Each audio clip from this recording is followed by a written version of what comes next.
We are Brightside Home Theater.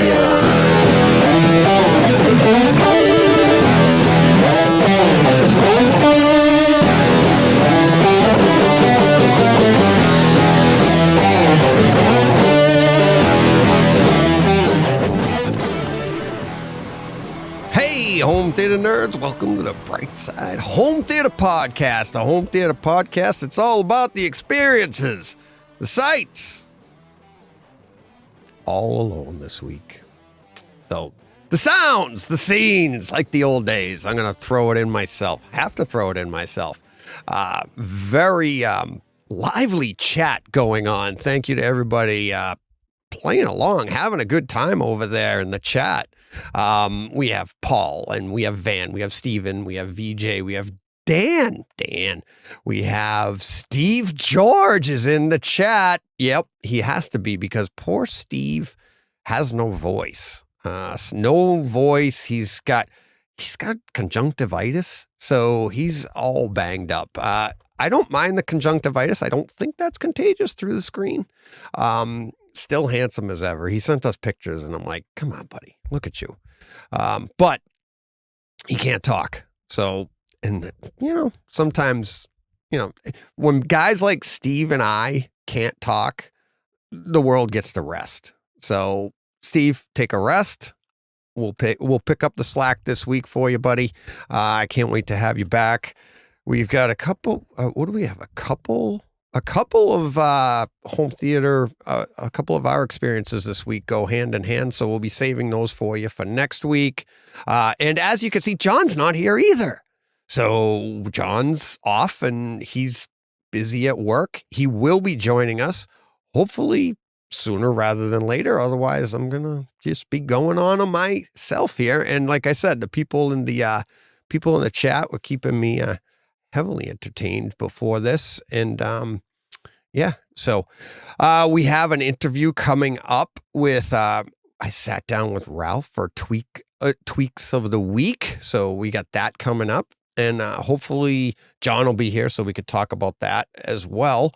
And we've got some HT experiences. John and I have those still, and a bunch of listener experiences, which I am going to get to before John gets here. So to keep the show must go on, right?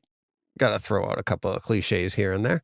But for this week, to keep the show moving right along, I was talking with Roseann. We're going to, for our charity this week, Roseann is going to be joining. We are going to record next week. So we're going to end the month with a Takeover Tuesday for the month. With the interview, sit down with Roseann, friend of mine, and we're going to talk about the Boston Marathon. We're going to talk about what she went through, all of that. It's a lot, and what's amazing about Roseann, and what's funny, and what's amazing about you guys, the listeners, is that I can even feel comfortable to do this. Because this isn't home theater related, but you guys have been so responsive to everything I've done that you're like, it means a lot to me. The charities mean a lot to me. So we're going to throw in some home theater stuff, but I think this could be one of my, could be one of my favorite podcasts of the year coming up. So Roseann and I are already having fun just talking about it. So, but just with our schedules and stuff and trying to get everything done and be able to sit down and relax about it. And there's one other reason too, that we're recording next week. So, and we'll talk about that next week. You'll be able to hear about it on Tuesday. And the charity that we're doing this month is, TBD. Roseann's going to let us know. But I guarantee you it's a good one, and it's going to be a great podcast to listen to. So I'm really looking forward to you guys hearing that and hearing Roseann's story. We have, I don't believe we have any boxes of popcorn this week, and we have no new patrons, and that's okay. So, but if you would like to join, John, if John was here, he'd be saying, tell him where to go, and patreon.com/Brightside Home Theater. and you can sign up for a monthly donation or whatever, or you can buy us a box of popcorn.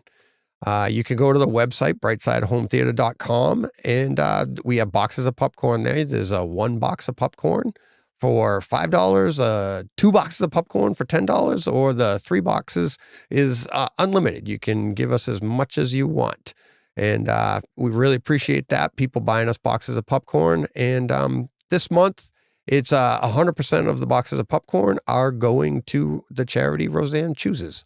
So total donations for April so far, we're up to $182.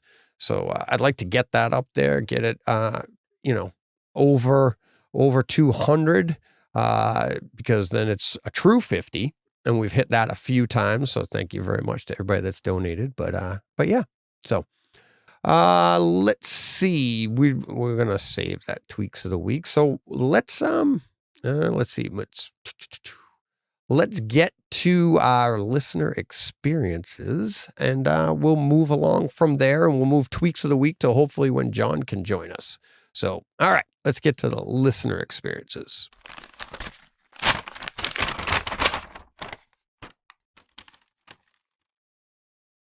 All right, that was quick. All right, first one, Chris Bernie. What SPL meter is that? So we were talking last week. I showed that video, and here it is. It's a great question. I replied to him on Twitter, and I was like, thank you for the question, because it was kind of stupid of me not to bring this graphic up last week.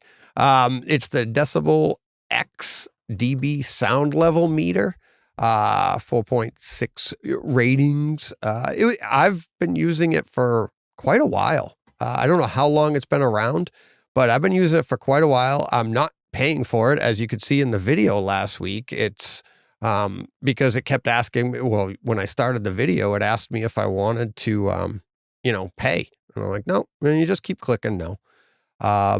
Mike Schramm sent me the one he was using, and it asked me as well. And instead of getting into buying that one or even trying it, I was like, I'll just go with what I'm going with.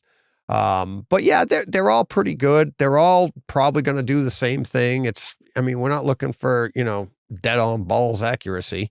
So, that's a quote from a movie. So, so yeah, it's, Decibel X dB sound level meter. And I use it on my Apple iPhone, and, I use it quite often actually, because every now and then, like, a movie will be really loud and I'll be like, oh, yeah, that's a little bit louder than I'm expecting. And, but yeah, at reference level, things are loud. So, all right. Next up we have, let's see, Blue Wave says from last week's, home theater experience, Exodus, Gods and Kings. He says, a ton of content in this episode, gentlemen. Thanks for the Exodus, Gods and Kings review. You are right. It is the forgotten film of Ridley Scott. I streamed it on HBO Max, looked and sounded pretty good, which brings me to the topic of streaming in general. I haven't had a lot of spare time lately, and I have been streaming more series content instead of movies. During the week, I was able to steal a couple of hours and popped in 2 discs, Ready Player One 4K and Batman Begins 4K. I like streaming a lot, but the home theater experience on the physical medium blows away streaming a lot. Blows away streaming what I get from streaming. The dynamics are so much better on disc, he says in all caps. Yeah, I could not agree more, Blue Wave, BW. And you couldn't have picked 2 other movies that are like more dynamic, have better soundtracks to really expose the difference, than Ready Player One and Batman Begins. And actually, they're great at exposing the picture as well. I'm finding more and more that the picture is getting closer on streaming to physical, but the sound is not. The sound still has a huge gap. I don't think it's moved an inch at all at improving. As a matter of fact, I mentioned that when I added the SVS Ultras, I thought it got further away. And I mean, that's just because I can hear more now. And then in the stream, it's not there. So it to give you an idea, it's like what I was hearing before in a stream is probably compared to what the compression's taking out, right? That's all I could hear with my NHTs. And so it's taking out a lot of highs as well as the lows. So that dynamic compression that they're doing to get the bit rate that they can stream at is, and I'm like, nobody's been able to show me how they're doing it any different, but it looks like they're taking most of what they need out of the sound. And my theory on that is that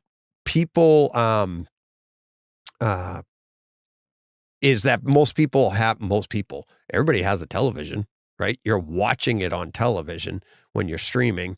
So, and most people have a good television, or they know what a good television looks like.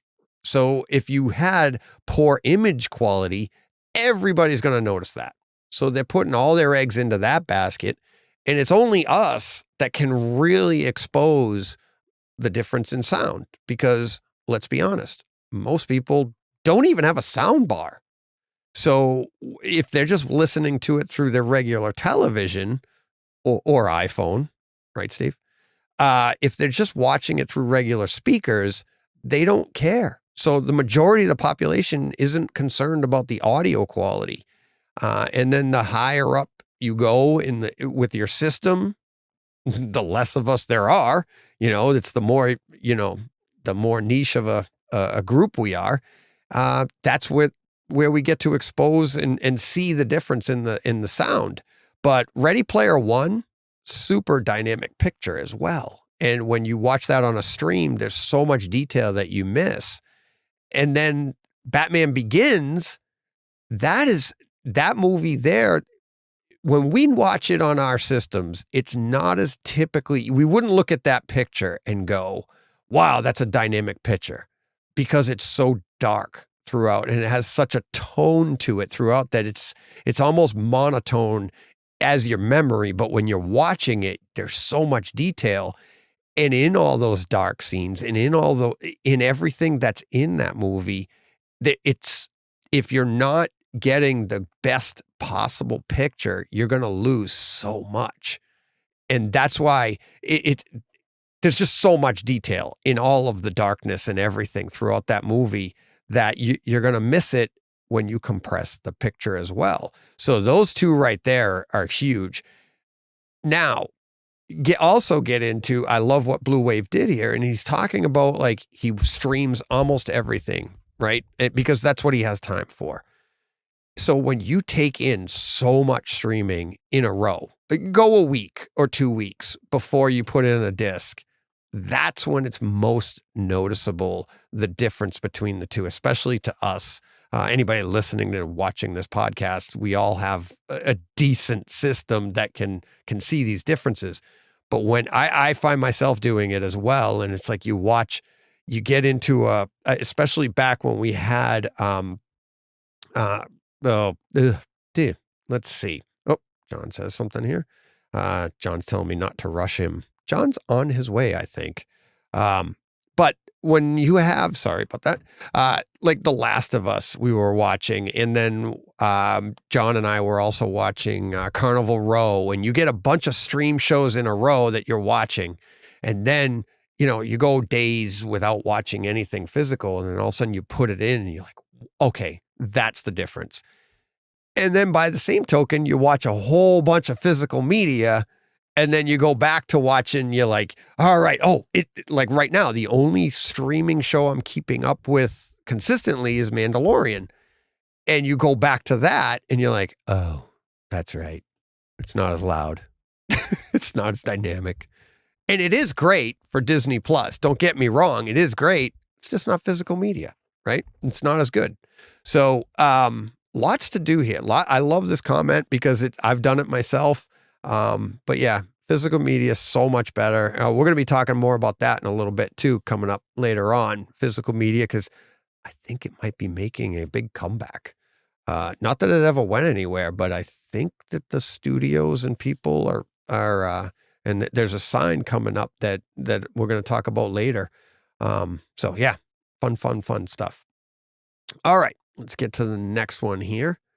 Let's see. VJ says, DJ, from last week's podcast, Exodus, Gods and Kings. DJ, one huge advantage of using Odyssey Multi-EQ-X instead of the internal Odyssey is that you can measure certain speakers without redoing the whole calibration again. For example, you swap out your front LCRs. With Odyssey Multi-EQ-X, you only need to measure the LCRs instead of recalibrating all of your speakers again. It's a really nice feature and a huge time saver. And I replied to him on YouTube. I was like, oh no, here we go. He's got me going down the rabbit hole because that is a nice feature. Because then as I add speakers in, I don't have to sit through the entire, thing, and I could just recalibrate the front, rename that, call it another setting, and boom, ready to go. So thank you for that, VJ. I really appreciate that feature because that is going to be pretty important to me. So I may be delving into the multi-EQ-X rabbit hole coming up soon. But that'd be a 200, I think, what is it now? $200 to add that into my Marantz. So, but seems like it'd be worth it. And more content for the show. All right. It doesn't take much to nudge me towards a rabbit hole for sure. Let's see. Leasing gear for the home. Hi, DJ. Here's an interesting article on something very much like what you guys discussed on a past Friday show about leasing gear. And the link to this will be in the show notes. And did I add the link to my thing here? Let me see if I can even pull it up. Steve's probably looking at the show notes right now telling me, nope, I didn't. I did not. But anyways, so you're going to hear a lot more about this coming up next week because I am going to have him on. So there's a business one. It's called Total Home Technologies. His name's Keith. And I got this email from Joe. Joe Klosnick emailed me. I got it on Easter morning.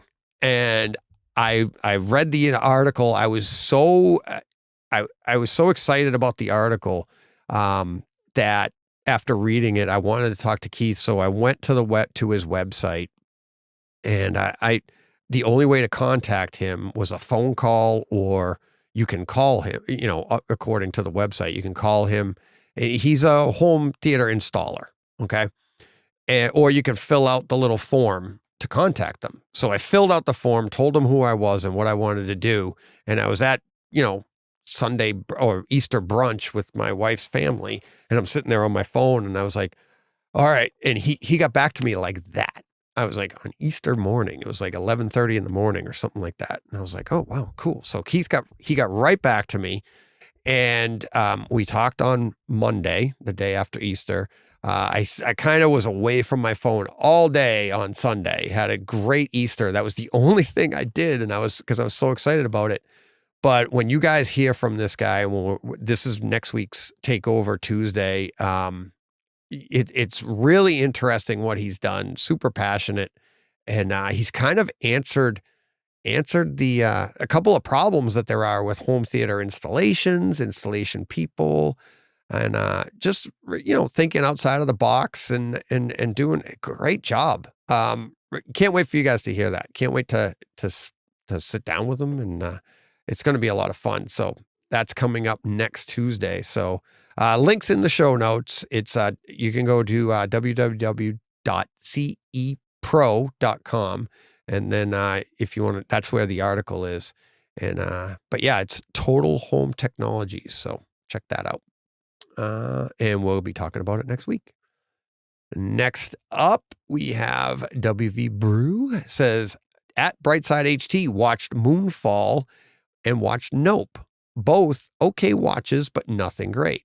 But Moonfall gets a lot of praise for great Atmos. Well, Nope blows Moonfall back into orbit Look at him. He's getting so good at this. Well, Nope blows Moonfall back into orbit for Atmos. Nope is way better in my opinion. So I haven't, excuse me, I still haven't seen Nope yet. But if it blows Moonfall back into orbit, which was my biggest contention with Moonfall, is that Moon fell out of orbit, actually fell to Earth. But yeah, anyways. So yeah, I've heard a lot of good things about Nope. I think Steve talked me into, I bought it because of him. I still haven't had a chance to watch it though. So, I will be getting to that one. Maybe that might come in October because I'm pretty sure it is a horror movie, right? Something like that. So maybe that would be one of my October horror movies. Okay. Thanks, WV. And let's see. And here we go. Look at this new 4K Blu-ray player. Nelson sent this to me today on Tech Radar, and I am going to pull it up right here. This thing looks fantastic. Let me get that down. And this is not only does this look fantastic, but what I thought was great about it is somebody's making a new Blu-ray player. And that's what got me really intrigued is, it's nobody's building new Blu-ray players. So that's exciting. And I'm wondering if with all the news that we're hearing about, here's the article.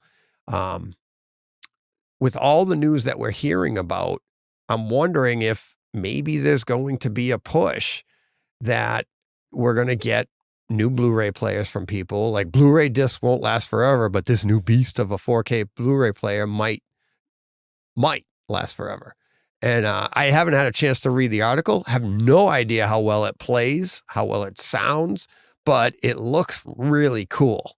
So I just find that really interesting that somebody's building a new Blu-ray player. I think that, and we need that. Especially if we're going to keep physical media going. It's like we need new stuff like this, new tech, and hopefully it can advance physical media and keep it going, because we're hearing stories of different streamers are going to be bringing more stuff out. So maybe the studios and the streaming isn't taking off the way they thought it would.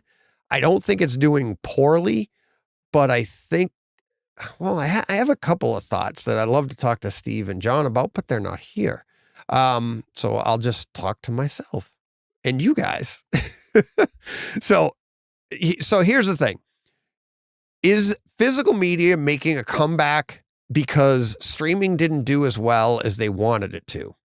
Or was this the plan all along? Because what they did is they'll put physical media, slow it down a little bit, knowing it's not going to go anywhere forever, but let's put all our eggs, or seemingly put all our eggs, in one basket like streaming. And then people, so the only place you could see any of these shows, any of these movies, original movies, the only place you could see them is streaming. Let's see how much we can get out of that. And then once we've figured out the plateau, or once we've plateaued on that, then we'll put it out on physical and we'll cash in there as well. So I think everybody's starting to figure out that it's like, well, this is as good as it's going to get, because what you're seeing is, well, Disney, I don't think Disney Plus has an issue with money. Disney's not hemorrhaging money. They're making money. How much more can they make is really the question, right? HBO Max, kind of the same thing. They're part of a studio. They make these films. All of this stuff. Netflix is the one that they don't have any studio. They've always been, all their content has been dependent on other studios for movies and stuff. They have no other income other than their streaming service. HBO Max, they all Amazon Prime. Amazon Prime probably has more money than Disney, maybe. That's just a fun thing for Amazon to do is they put out a streaming service. It's so where now I think they're trying to get even more. So, okay, we'll release different things. We're seeing The Last of Us, but when and if we ever get, Mandalorian on physical media on 4K, right? If we get all the Marvel shows in 4K on physical, is it them being reactionary, or was that the plan all along? I tend to think it's the plan all along, because none of the believe it or not, and I tend to believe these people are very smart. They plan this stuff way in advance. They're not sitting back in their offices going, oh, well, what are we going to do now? Because if you ran your business like that, you wouldn't be in business very long. And I think these guys know what they're doing. I think they knew the model that they wanted to do. And, and we're just witnessing the outcome of it. And we tend to look at it as, oh, well, see, they're not making money here. So they're still making money. They're just not making, now there's another avenue for them. It's not like they didn't know you could make money with physical media back then. Doesn't that make sense? I mean, did you think that they thought that by charging us $7.99 a month, say like Disney Plus, they thought they were going to make more money by charging $7.99 a month to us, as opposed to $19.99 or $29.99 for the physical disc? Doesn't that make more sense to get the let's sell them and do both, because we're going to buy both. So, yeah, I just think it makes more sense that this was the plan all along. So it'll be fun to see what John and Steve think. If they listen. No, I know they do. I know Steve's listening right now. Let's see. And that's it. So that's it for listener experiences for this week. And so John, let me see if John's, oh boy. Let's see. Oh. All right, we're going to have to edit this part out. That's wicked funny. So John is available, everybody. John's sitting there. Maybe I won't edit this out because this is just dumb. This is dumb on my part. John's sitting there waiting to join, and I never sent him the show link. So let me do that. I think I can do that while we're here and while I'm chatting away to you. So let's see. Here you go, John. Please join me ASAP and send. So I know I can do this because I've already done it on the show once. But yeah, so John should be joining momentarily. So, yeah, there's no show link. Sorry, buddy. So, and that was a few minutes ago. Yeah, I'm leaving it in. Everybody knows I'm a donkey. So who cares? So we will sit here before I get to this week's 4K releases. We'll wait for John. Let me see what the comments. We'll go to some of the comments here. Let's see here. Paul Hurt. I think studios worried that making content available on disc would stop people subscribing to streaming. I agree. I think that they wanted to create an environment where we wanted to have it and knew that, or thought that this was the only way we were going to get it.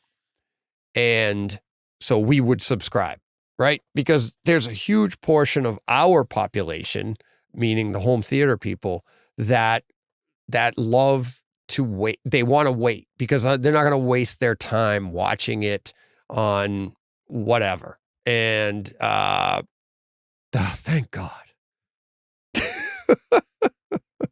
Send me a link to join the show. I know. I just busted my own cojones because of that. Have you been watching the show or just sitting there? No, I was just heading to the live stream so I could type there that I needed a link to join the show.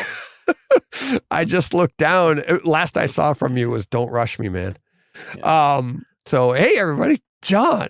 Hey, sorry to come in hot. You're coming in. Oh, wicked hot. So, anyways, what we're talking about is, streaming the streaming shows, the streaming content seems to be getting more and more physical releases, or that seems to be more on the horizon. And I brought it up because of this. So let me pull down Paul's for a second. New Blu-ray player. And the thing looks fantastic. I mean, it looks rock solid. I love the look of it. If it plays as well as my Panasonic, I'm not going to lie to you. If it's just as good as my Panasonic, I'll put this in there because I love how the front of it looks. It looks beefy. It looks strong. It's like, it's probably all empty inside because it's still got the same guts, right? Right. But it just looks great. But I also liked and this is what I was talking with the listeners about, is that somebody's making a new Blu-ray player. Right. And we've been talking for a while that Blu-ray might be dead. And I still think it's eventually going to be, because once streaming catches up quality-wise, then what's the point? Right now, it is the point because it hasn't caught up. And in my opinion, it's not close. I still don't think that's why we get discs. We don't get discs now because the quality isn't equal. We get discs because people are still buying them because they don't have access to high-speed internet. That's another reason, yes. But you and I buy discs for the quality. Right. There's multiple reasons, right? But the people that don't have access to streaming aren't going to buy this Blu-ray player here. No. This is a higher-end Blu-ray player. They're using DVD players still. Exactly, because, DVDs are outselling everything. Right. So, that's a great point, but there's multiple reasons why people buy it. But in our genre, in our area of, whatever, this player sells to us, and I think that's encouraging.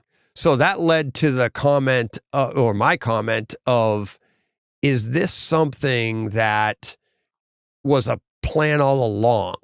Like, did Disney Plus say, okay, we're going to start Disney Plus. None of these shows are going to be available physical. We're going to hold that for like the first 3 years of Disney Plus. Then we'll release them. But at least we'll get in what the word I used was plateau. Let's see where the plateau is. Then we'll sell them streaming to generate more revenue. And then, meaning like, we think it's like, oh, they're hurting, so they need more money, when really this was just the plan all along, because I don't think Disney Plus is hurting for money. Well, I don't know. I mean, obviously this machine's been in development for longer than a month and a half or so, but I think Bob Iger coming out and saying, I think they really wanted to do away with physical and go streaming. And then when they realized that Disney Plus wasn't paying all the bills, and they needed physical to keep going, now they're pivoting back to a world where we're going to have both. Because again, streaming, you can only get so many subscribers to these services. And, I mean, yes, people are being born every day, but people are dying every day. Like, the population isn't just like growing exponentially. Like, for every person that's born, somebody dies. We're at the point where like subscriber bases are going to be capped off at some point, and they're not making enough money with all of these new programs with the existing subscriber base, because like a new season of The Witcher or whatever isn't going to bring a bunch of new subscribers to Netflix, or Ahsoka isn't going to bring all these new subscribers to Disney Plus. Right. They've already got what they've got. And so that's what I mean. They plateaued. Right. So now they're like, now we'll generate additional income by releasing these, and they'll probably release them slowly. Right. And you know what I mean? And that's why I think like Paul said here in the comment is exactly my point. He's like, I think studios worried that making content available on disc would stop people from subscribing to streaming. And that's what I had said. It's like, there's a big segment of our group that not just this podcast group, but I mean, home theater, that will wait for just the best possible, right? Like, oh, why waste my time and get the stream? I'll just wait for it when it comes out on disc. So they combat that with saying it's not coming. Okay. So now people get it, and now they're part of the conversation, right? And then week after week, they get to be part of the Mandalorian conversations or the Marvel conversations, or, well, we'd kind of know The Last of Us was coming, but But I think we're the ones that are going to do both. We're not going to wait for physical because we want to see it when it comes out, and then we're going to buy it anyways. There are people that will wait just for physical because they don't want to do streaming. Hell, I've got customers in my store now that don't have internet or TV still. He's like, I've got a guy that's he's in his 60s or whatever. He's older, but TV. But what I'm saying is he still buys everything on DVD. He's like, oh yeah, did you see this show that came out like 5 years ago? I just did you listen to the podcast? No. But I mean, as weird as it sounds, like there's so many people like that out there, that will never have streaming, never even really have internet. They just have a DVD player, and and that's and there's a large population. Three it's basic not their channels, fault. Just like whatever his antenna will pick up, and he's living like we're still in the 70s, But and there's a lot of people like that. Now he has access, he just doesn't want it. Correct. But there are a lot of people that don't have access and would like to have it and can't get it. So it's interesting. It is. And what's funny is like we all assume, especially when you have good internet access or something, or you live in an area that has it, everybody assumes like, well, why don't they just do it this way? And it's like, no, there's a huge population that doesn't have great internet access. Right. And where we vacation up in Maine, it's like, they don't have great internet access up there. It's like, I mean, you're literally off the grid. Right. And there's people that live up there. I mean, granted, the further away you get from like metropolises, like Boston or New York or any of our bigger cities, there's less people, but there's still a lot of people out there, and they just don't have the same access. But those people there aren't, like we said before, they're not going to be utilizing, like I said, this Blu-ray player or these other DVD. things. Right. It's DVD. But at the same time, it's like, I just think, we're lucky. We're getting to benefit both. I love having the conversations, watching it all along. And then I also, as everybody knows, I love to compare too. It's fun to watch it. Like, I don't know if you heard, but The Last of Us is just dropped on Kaleidescape. So no, I didn't know. Yeah, today Nelson sent it to me, and then we talked about it earlier. I don't know if it was in the show or the pre-show that I was talking to people, but yeah. So I just bought it, so I'm going to be checking some of that out.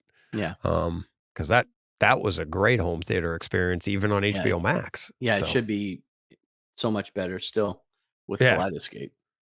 Yeah. Oh, here's a question for you. Did you hear about?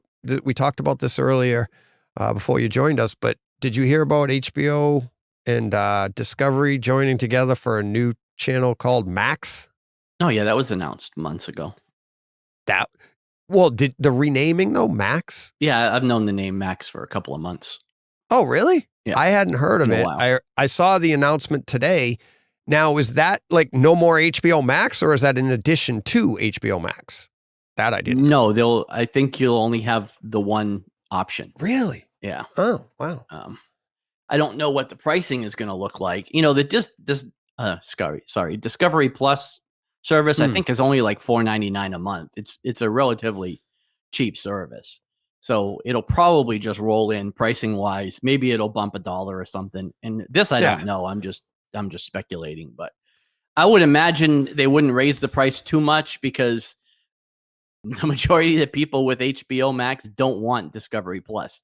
So if you're going to try to force feed it to them and make them pay an extra $4 or $5 a month, that's a quick way to lose subscribership instead of gain subscribership. It's going to have the complete opposite effect of what they want. So I think they're just rebranding the name, and I believe the pricing structure I would think it would have to stay pretty much the same or negligible increase, because most people really don't want it. I don't think so.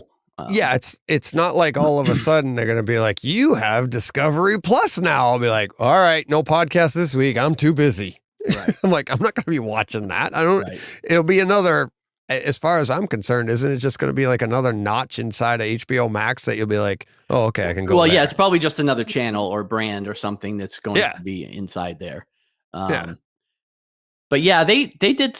I mean, they talked about the merger quite a while ago, but I did heard drop about the merger. Yeah. They dropped the name a while back because I feel like I've known for at least a month that that's the name. You know, that's what the name is going to be. So, let's see. I'm just trying to add some stuff here. We have you know what we got to get to while we're chit-chatting here, but What? that's going to be mostly me.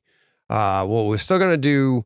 You didn't get to hear. We'll talk about it when we get to it. But I'm just trying to get our all of our. Yeah, I don't know where we are. I'm kind of lost in. I did all the listener comments. Okay. So we were just wrapping up with that, and we're going to do my tweak of the week in a second, and then we'll do 4K releases, and then after that we're going to do our experiences as best we can because no Steve. Say hi to Steve. He's in the chat. Oh, is he in chat? I didn't see think his he's still name, here. But he was earlier, so yeah. I think he probably went to bed. Yeah. It's late. He should have been. I said that earlier, but all right. Let's get to this week's tweak of the week.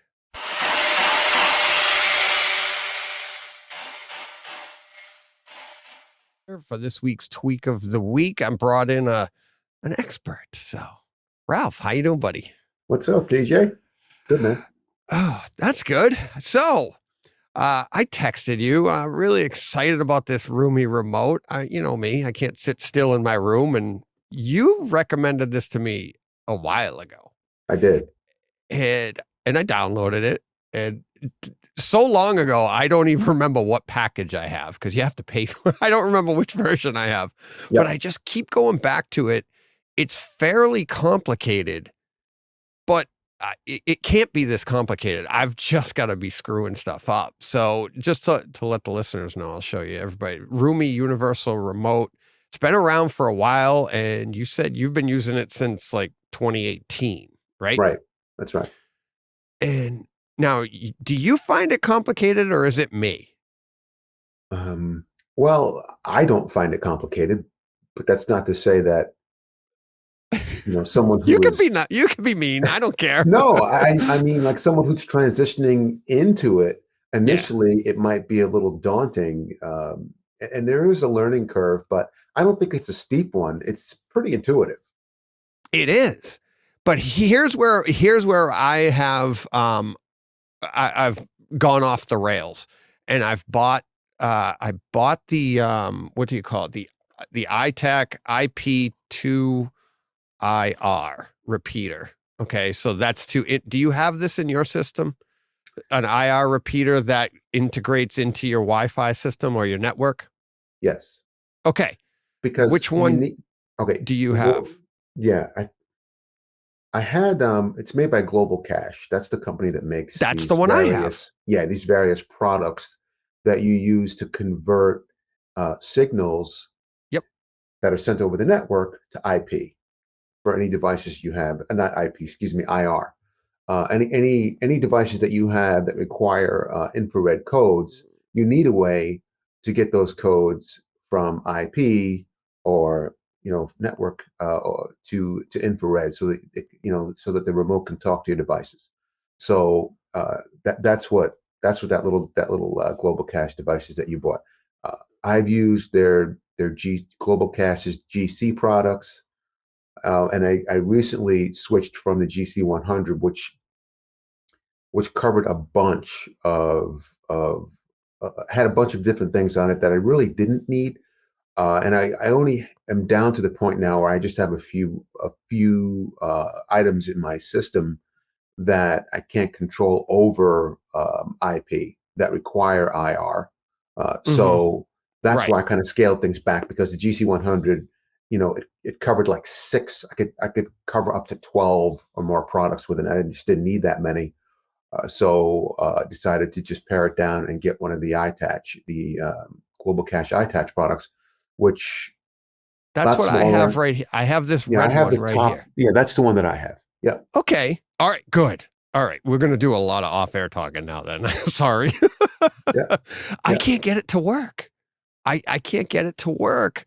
I've spent some time with it, and it's not, I'm trying to get it to communicate to my Lumagen, which isn't connected into, that has to be connected through IR because it doesn't. And the other one is my projector, and I haven't tried that yet. I haven't sent a sensor to it yet. But yeah, so one of the things that really has me intrigued about this and why I was so excited about it over the weekend when I talked to you last is that when I bring up, and I'll show you here on my, I'll bring up the Roomie Remote here on my phone, and I'll show you what it can do. Have you ever seen, now you don't have a Kaleidescape. Have you seen a Kaleidescape in action and stuff? I've seen Have them you in action. Yes. I Okay. don't have one, but I've seen them. Right. There's a setting on it. Look at this. I'll show you my phone. That's all the movies in my Kaleidescape. Okay. Okay. Now, watch that. And then you scroll through all of my movies, and I happen to have my theater on right now, and say I chose, where did it go? I had the Batman. So I'll pick the Batman, and it brings it up. Right. Looks gorgeous, right? And it's and on an iPad, it looks even better because the art's to the side. You get the description and everything. Now, one of the things in a Kaleidescape is it has scenes. Okay, so you could go right to the scenes. Sure. So I happened to make this scene the other day, and I called it Penguin Roll. You can just click on it, and it goes right to it. Right.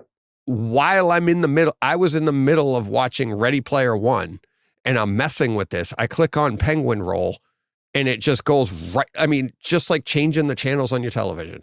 Right. It just went right to that scene. Right. And then I went back and I pulled up Ready Player One, hit resume. It went right back to Ready Player One instantaneously. Because the HDMI handshake was so much better because it's already in that mode.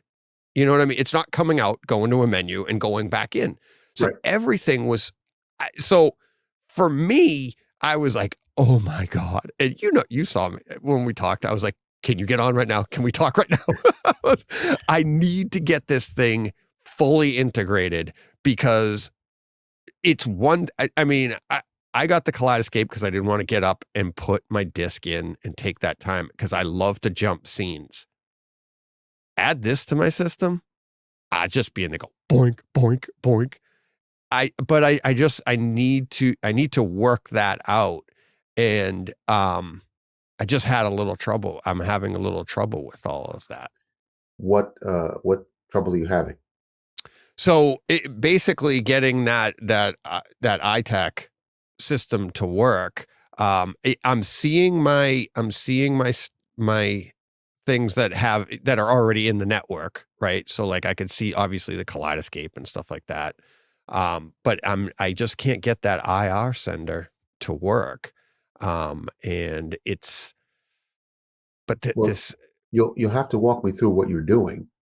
So Okay. I'm not clear. You're saying, well, I can't get it to work, but so basically Roomie Remote it's set up to be device driven Mhm. and activity driven. So they have a huge code set database of, I don't know how many products, tons of them. Yeah. So the first The thing you would Lumagen's want, in there. I know that. I saw it. I have the it. first thing you would want to do is create your devices. So you would go into it and hit to the setup page or the device page and hit the plus sign and then look for that device over your network. But Mhm. the Lumagen, if it doesn't have, if there are no network codes for the Lumigen in Roomie's database, then they would have to be IR codes. Now, I haven't obviously looked at the Lumigen, but did you look to see if the Lumigen has IR codes only, or are there network codes too?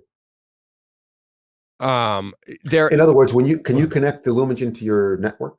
No, you can't. So it's just IR based. Correct. Okay. Everything I do is IR based through the Lumigen. Fine. Yes. So the first thing that you would do, you have your iTouch connected to your network, obviously. Yes, I do. I've got that. I got everything. I created a static IP. I did all that, and I even went in to. I can actually show you. So when you go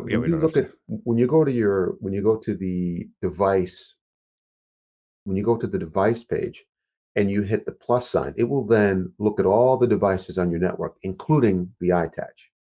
Right. And then, all right. So now I'll show you, I'll tell you how far I've gotten with that. I add that. So when I go and add a device now, I'll go into Roomie. I'll see that. I'll tap on it. And then it asks me, what do I want this device to be? So I set video processor. I hit video processor. Which one? Lumigen. Let me choose that. So now that Lumigen is in there as one of my devices. When I go to all devices, to show me all the devices on my network, it'll show me the iTac. Okay, but you have to set the Lumigen up through the iTac. So yes, what you're going to do is you are going to look at the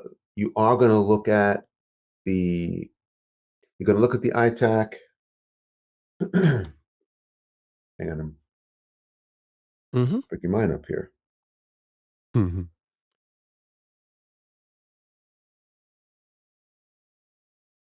you're going to look at the iTac, and you're then going to want to add a device to it. Hang on a minute. Discover on local network. Here. Select that. Okay. So when you select the iTac, when you're trying to add the Lumigen, you should select the iTac first. When you're under the add device page, it'll search on your network, it'll find the iTac, you select that. Then it's going to ask you which IR port you're using on the iTac.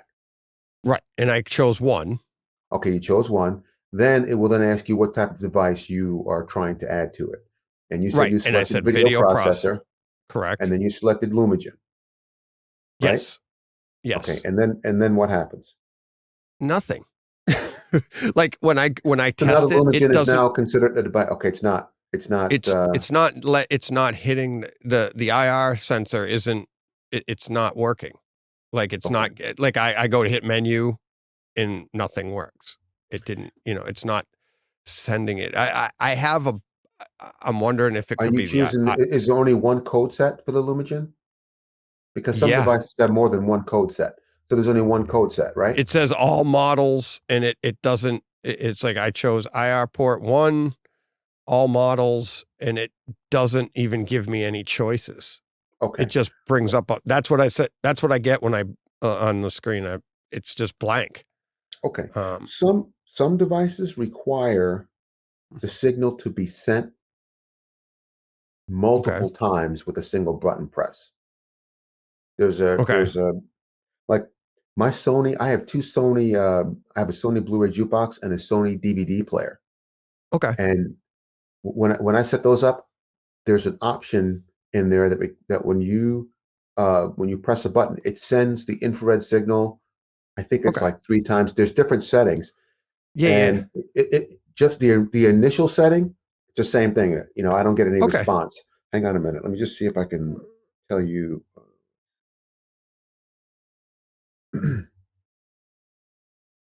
Yeah, there's blaster settings. There's that's the wrong one. Show advanced. Yeah, it's like transfer. You transmit infrared, and I said one time. Transmit infrared, right? Like for the Sonys, I have to do it 4 times. And now, did you have to do that like by trial and error?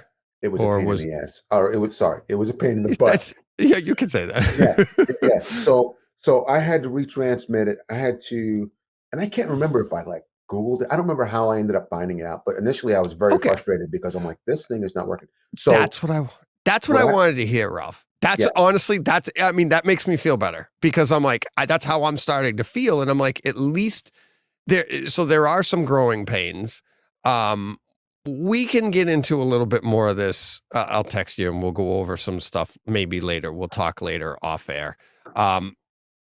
Please, by all means. I mean, I've spent way more time troubleshooting than I wanted to right here. I want you to tell me how great this thing is because I looked it up online. It has been around for a while. I am very late to this game. Like you said, you've had it since 2018. Right. But you use it in your theater, and to me, it seems like a very cheap way.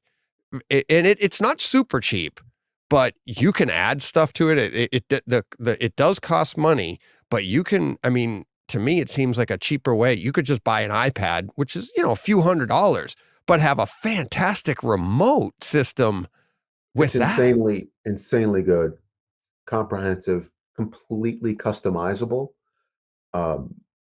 So what I do is, so I have, my activity page and so forth. So like the main page, shows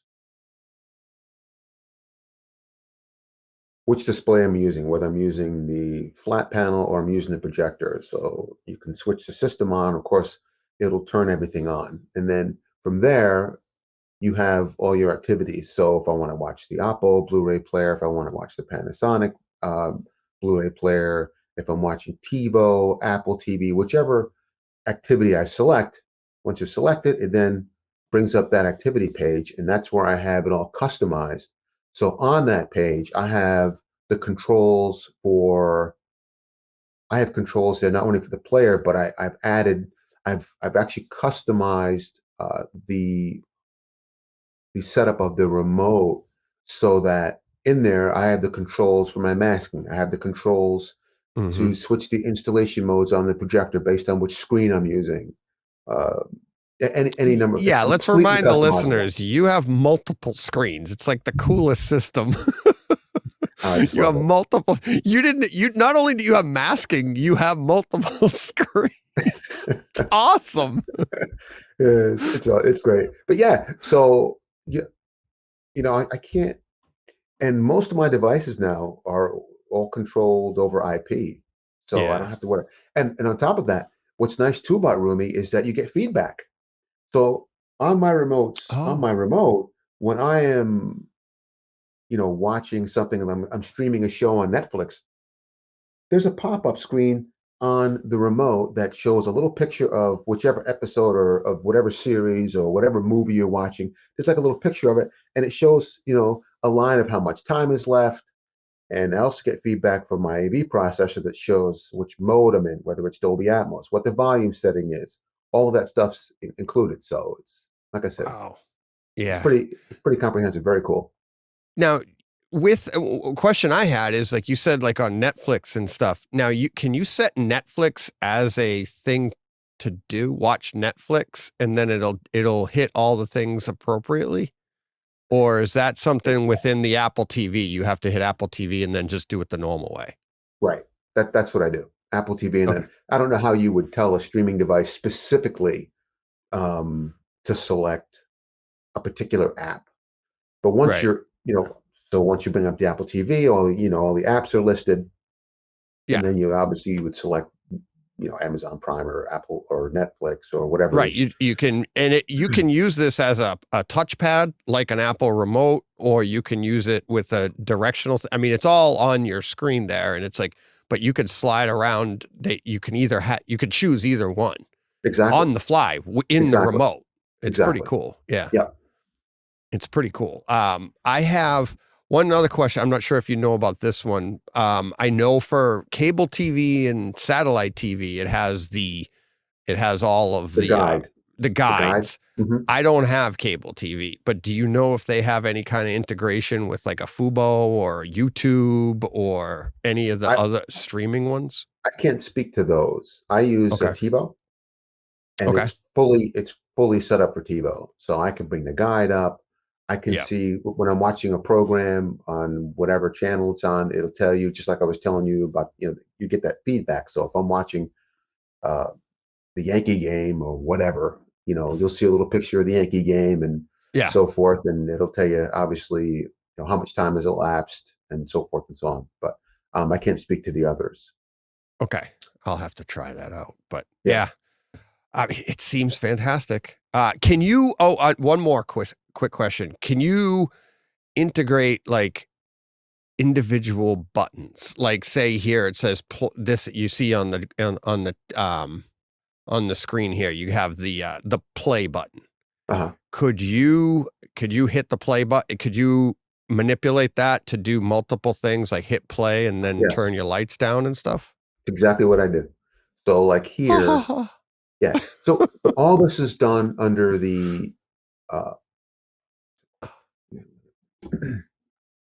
so once you have all your devices set up and you set up your activities, let's see. Okay, so once you set up your activities, you would select the activity that you've set up. In my case right now, I'm looking at the Oppo Blu-ray. Oh, yeah, let me bring this down. So you can see what I have selected there.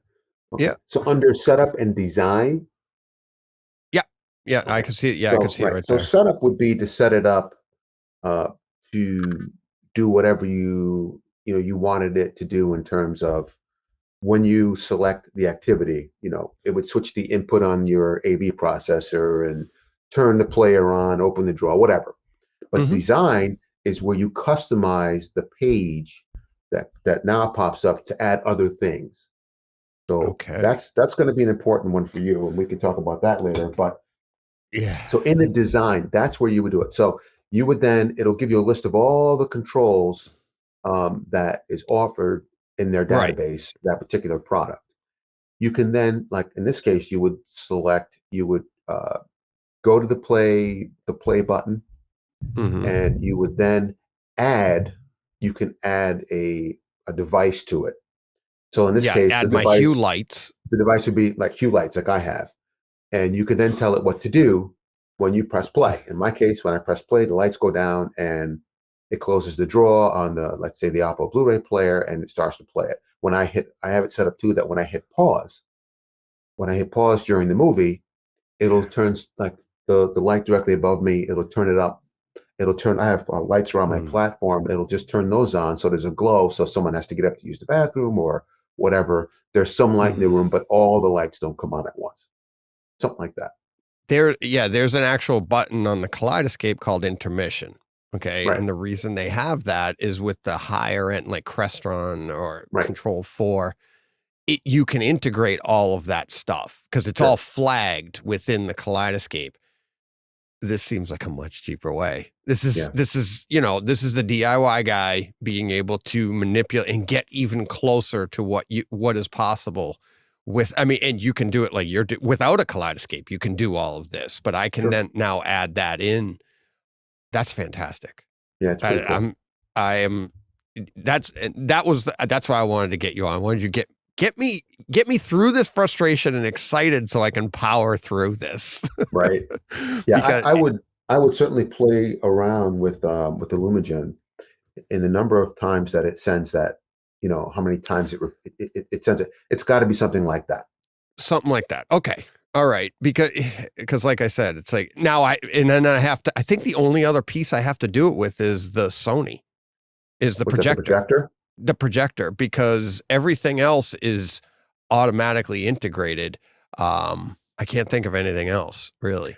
Yeah. So, my projector can be controlled over IP using Roomie, but I don't use it. I just use IR. I think it can. I think this can too. Yeah, it probably can be. I just didn't because I didn't want to run a network cable up to it. Number one, and number two. Same here. When I do my calibrations and stuff, I use my laptop connected directly to the projector over Ethernet, and I just didn't want to have to change those settings, and so forth. So because it's already set up for IR, I just left it that way, and it works fine. Yeah.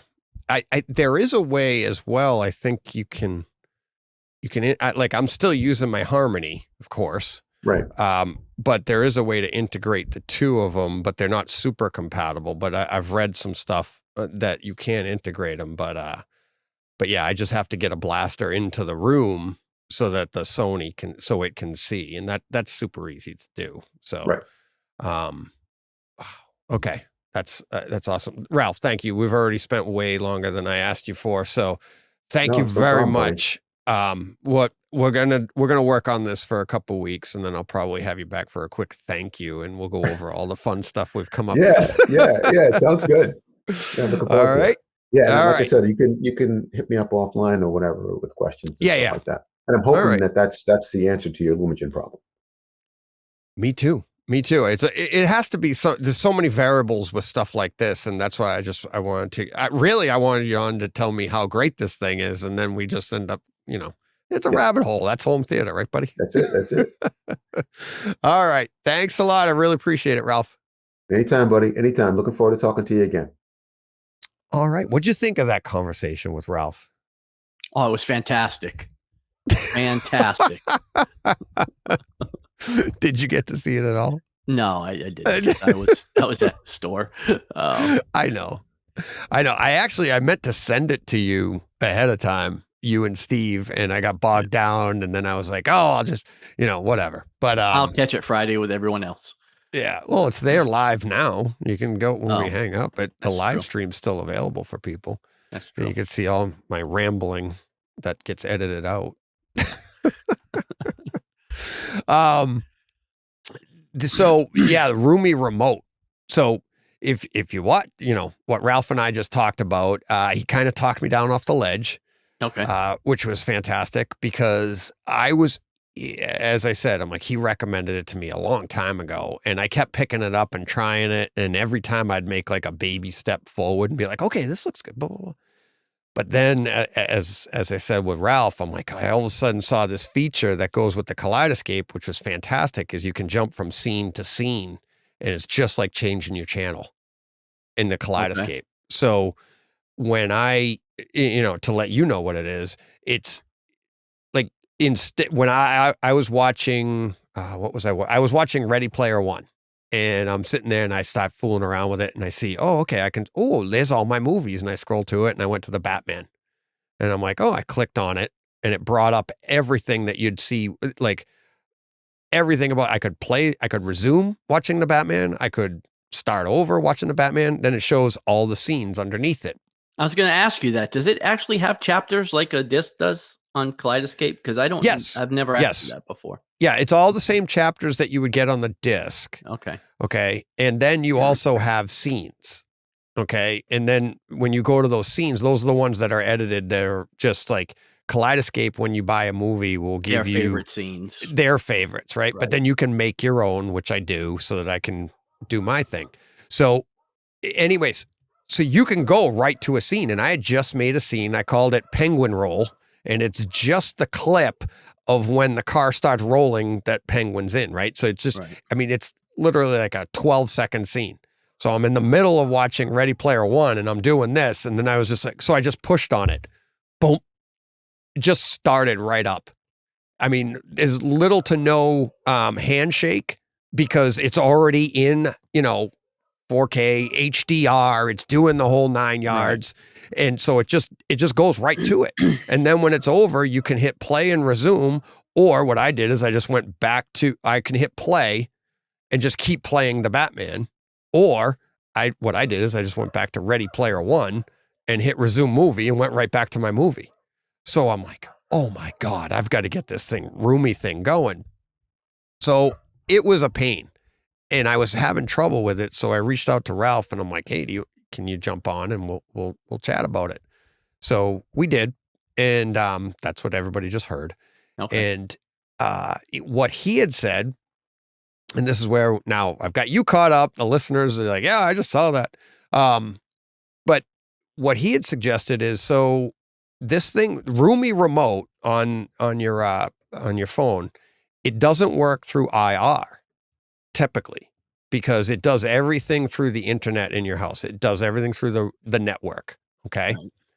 So if you have something which relies on the IR exclusively, like you can't get, it has no network connection, like my Lumagen has no network connection, you have to buy this other piece that takes an IR signal, or it takes the internet signal, a network signal, and converts it to an IR signal. Right. So I get that. I couldn't get it to work. And I was trying to get it to work before I talked to Ralph. I get on with Ralph and he goes, oh, sometimes you have to go into this and boom, boom, boom, boom.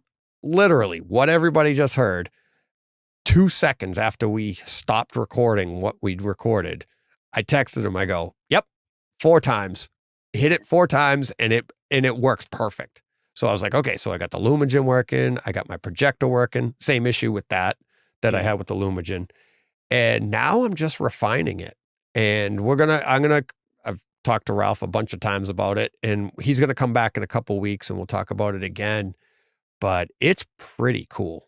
And what I find interesting is this thing's been out for a long time. And I said that to Ralph too.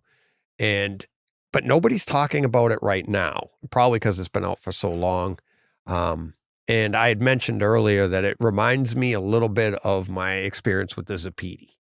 Okay. So it's not super simple. It's not super difficult, but it takes some, like, there's a learning curve to it. But for the DIY guy that wants to get into the nitty gritty and have a really good remote experience, this thing's great. And I've programmed it to, when I hit play, the lights dim. I've programmed it to, when I hit pause or intermission, the lights come up.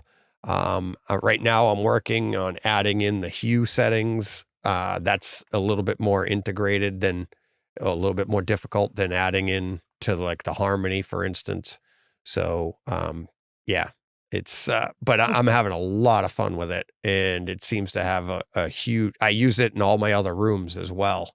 And it's pretty good. I'm really enjoying it. So, and it's fun to do. Awesome. I've never heard of it. Roomie Remote. Yeah, I've never heard of it. Yeah. It's kind of a weird name. Doesn't it sound like it's for a little kid? Yeah. Like, yeah. Hey, Roomie. Roomie Remote. But yeah, they have it. I think obviously they have it for iPhone, but I'm pretty sure it has an Android app as well. And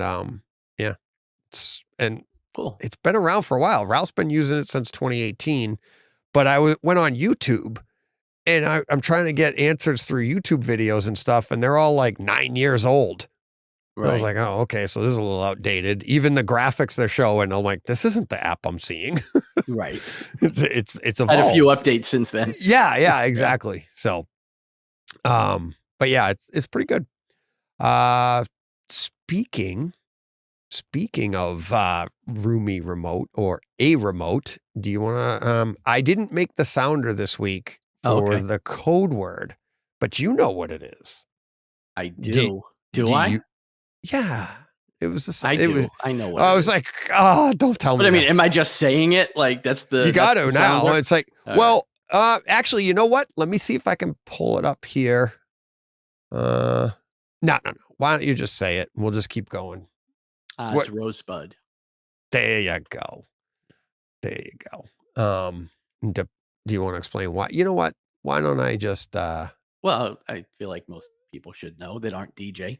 I know. I didn't know. It's so bad. Let me see. Can I? I've never even seen the movie, but I know. Oh, really? I've never. Oh, okay. That's. I mean, I should have seen it, but it's a masterpiece supposedly, but I've never seen it. Oh, that's funny. Maybe I watched it with my dad when I was a kid, but I don't remember. Well, I was looking for. I pulled it up on YouTube, but I was looking for my history. I can't find it because I had it sitting here ready to go. Where is my history? No, that's all that stuff. We've had enough of this in this show, so let's just keep it going. All right. So that was that. That was tweaks of the week. We ready? What are we up to next? 4K releases. There we go.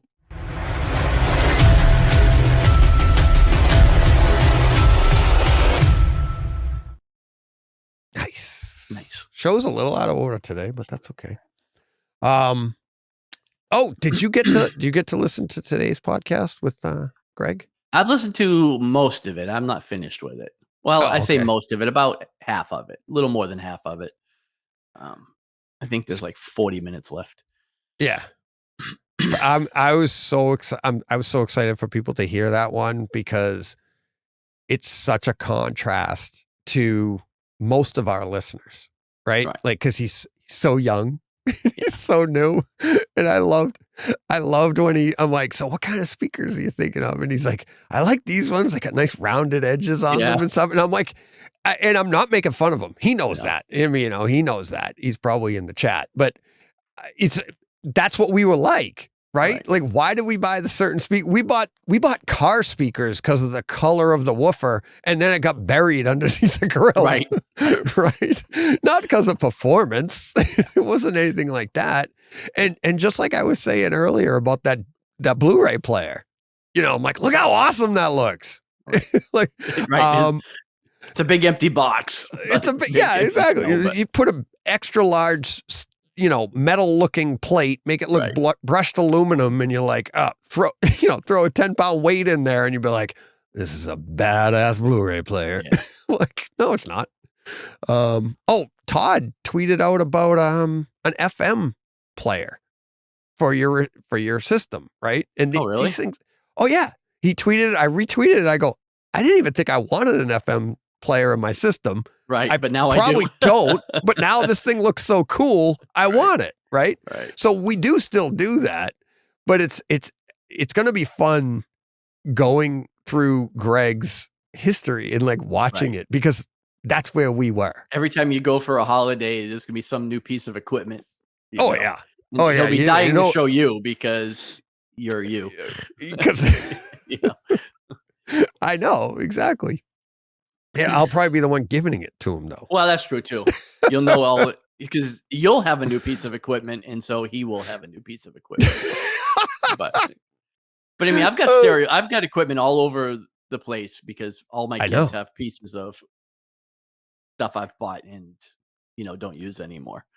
So yeah, I remember, was it like 6 months ago or whatever, and I said, what was the name of the Radio Shack brand? Oh, that's in my garage. Yeah, I know. And you texted me right back, and you're like, Optimus, and then sent me the picture, and I was like, oh my God, you still have it. That's awesome. What's funny is I've given away newer stuff to the kids and I should have put that, given them that and put something newer in my garage, but it still works. So it doesn't matter. Yeah, that's funny. Yeah, I haven't. I've given my stuff away. 5 years old. Yeah. I bet you it's older than that. Yeah, it's at least that old. Well, 25 would be 97. Yeah. This is going to be 30 years. Yeah, it's probably older, I would say. That even, yeah. Yeah. So. Well, I think I bought it here shortly after I moved here. So right around. That's still in the 90s. Yeah, that's what I'm saying. Around 91, 92. So yeah, 30 years old. Yeah. Yeah. It still kicks. Well, yeah. It would be funny if you bought it up here. Yeah. Because you would have taken it with you. I would have, but no, I definitely bought this when I was working down here. Yeah, that's funny. All right. We are in 4K releases, by the way. So we are. Yeah, still talking about exactly. So, all right, let's see. Where's the first one? Here it is. 4K release is coming April 18th. We have 12 Angry Men. Henry Fonda. That's coming up. Can't say I'm looking forward to that, but it is good. I don't know if that's a 4K release to me.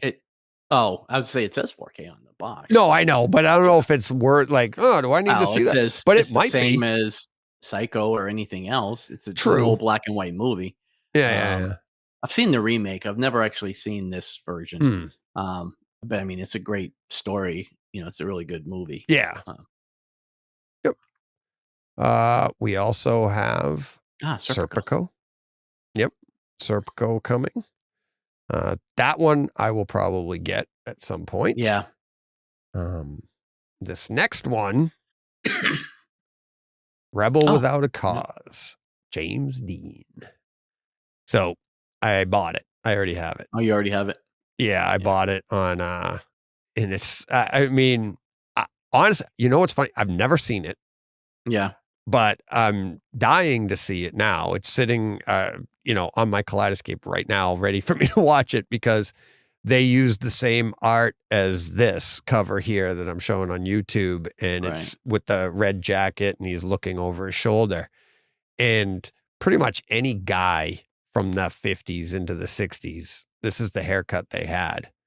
And even this picture here, it's like if I showed you a picture of my dad at this time period, you'd be like, yep, they all look like that. And I'm not saying my dad is like James Dean, but that's what they all looked like. And all of these pictures of him remind me of my dad. So I was like, plus it's a great movie. So I had to say, I'm like, I just bought it. It just showed up, I think yesterday. I bought this along with the Star Treks. Oh, cool. I told everybody about. Yeah. So we have that. 2 versions. We have a steelbook. I guess that's the steelbook. That the steelbook? Yeah. I guess. Yeah. It's usually the steelbooks come second. So that was second on Blu-ray.com. Well, and it looks like Best Buy exclusive or something down there. Yeah, Best Buy exclusive steelbook. Yeah. For some reason they didn't have as high a quality image for that as they did for this one. See how much nicer that looks? Yeah. But oh well. All right. Next one, The Seventh Seal. Also. So Ingmar Bergman. So I have never seen that one. I'm not sure if I've seen it either. No. Very intrigued by the cover though. That's very nice. And we have The Haunting of Julia. Yeah. And I know there's one more. Where did it go? I definitely haven't seen that. There it is. All right. And then the last one. Yeah, I never even heard of that. No, me either. So, and the last one, not as much a classic. All-Star Superman. All-Star Superman, DC animated movie. Well, it's a classic graphic novel, though. I mean, it's a pretty classic Superman story. So, should be a good movie. They do a good job usually with these animated movies. Yeah. Oh yeah, we say that every time one comes out. We're like, oh, these are great. And as I've said in the past, I'm like, there was a time when I was like, how good can a 4K be when it comes to, animated? And then you see it and you're like, oh, actually it could be really good. The brights are brighter, the darks are darker. It's like, it's really good, So if you're into that, unfortunately, I think on Kaleidescape, they don't get them and they don't get these ones in 4K, I don't think. Oh, really? I remember. Yeah. So if I want them, I usually just end up buying them. Or you watch them on HBO. These I almost always just wait for HBO Max. Yeah. I like them, but I not really like any of them enough to want to own it. Yeah. And give it multiple viewings. There's a few. Like I've bought I think I bought the Flashpoint one, stuff like that. I bought bought Killing a few Joke because it was super cheap. Just because it was really cheap. Yeah. After I it just got couldn't panned. pass it up. Yeah. I couldn't pass up the deal for like $4.99 or whatever it was. But most of these I don't buy. Yeah. So, all right. Well, no, that will do it for that. All right. Well, that's it. We're getting to real HT experiences. You ready? Sure. This ought to be fun.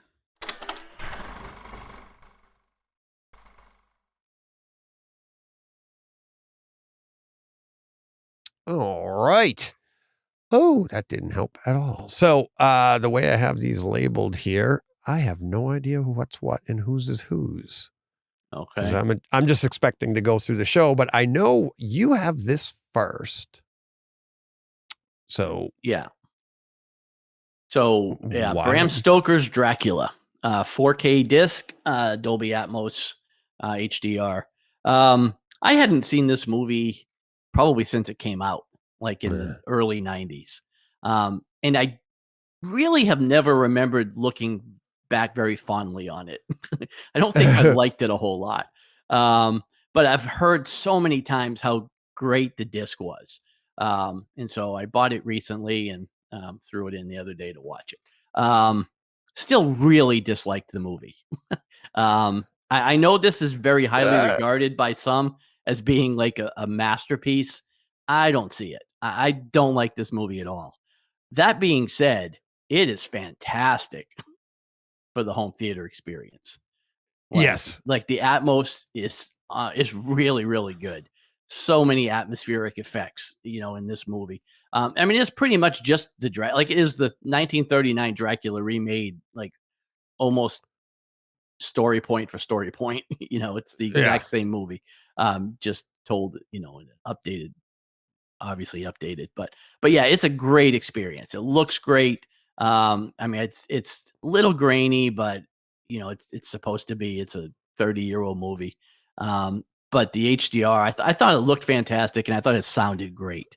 If you're into just the experience, this is fantastic. I mean, most people have seen the movie, so you already know which side you're on if you like it or you don't. But I don't care for the movie that much. I don't know when I'll put it on again, but I was glad to watch it again because I hadn't seen it in a long time. But my memory was correct. I don't care for it. What don't you like about it? I think it's super pretentious and it's trying to be something that it's not. Really? Yeah. Gary Oldman. Oh my God, it's so bad. Really? Like there's so many artsy shots they're trying to put into this. It's just a Dracula movie. I don't need the cutaway, fade away shots and the like his face in the clouds. And I don't know. I thought it was super pretentious. I didn't like it.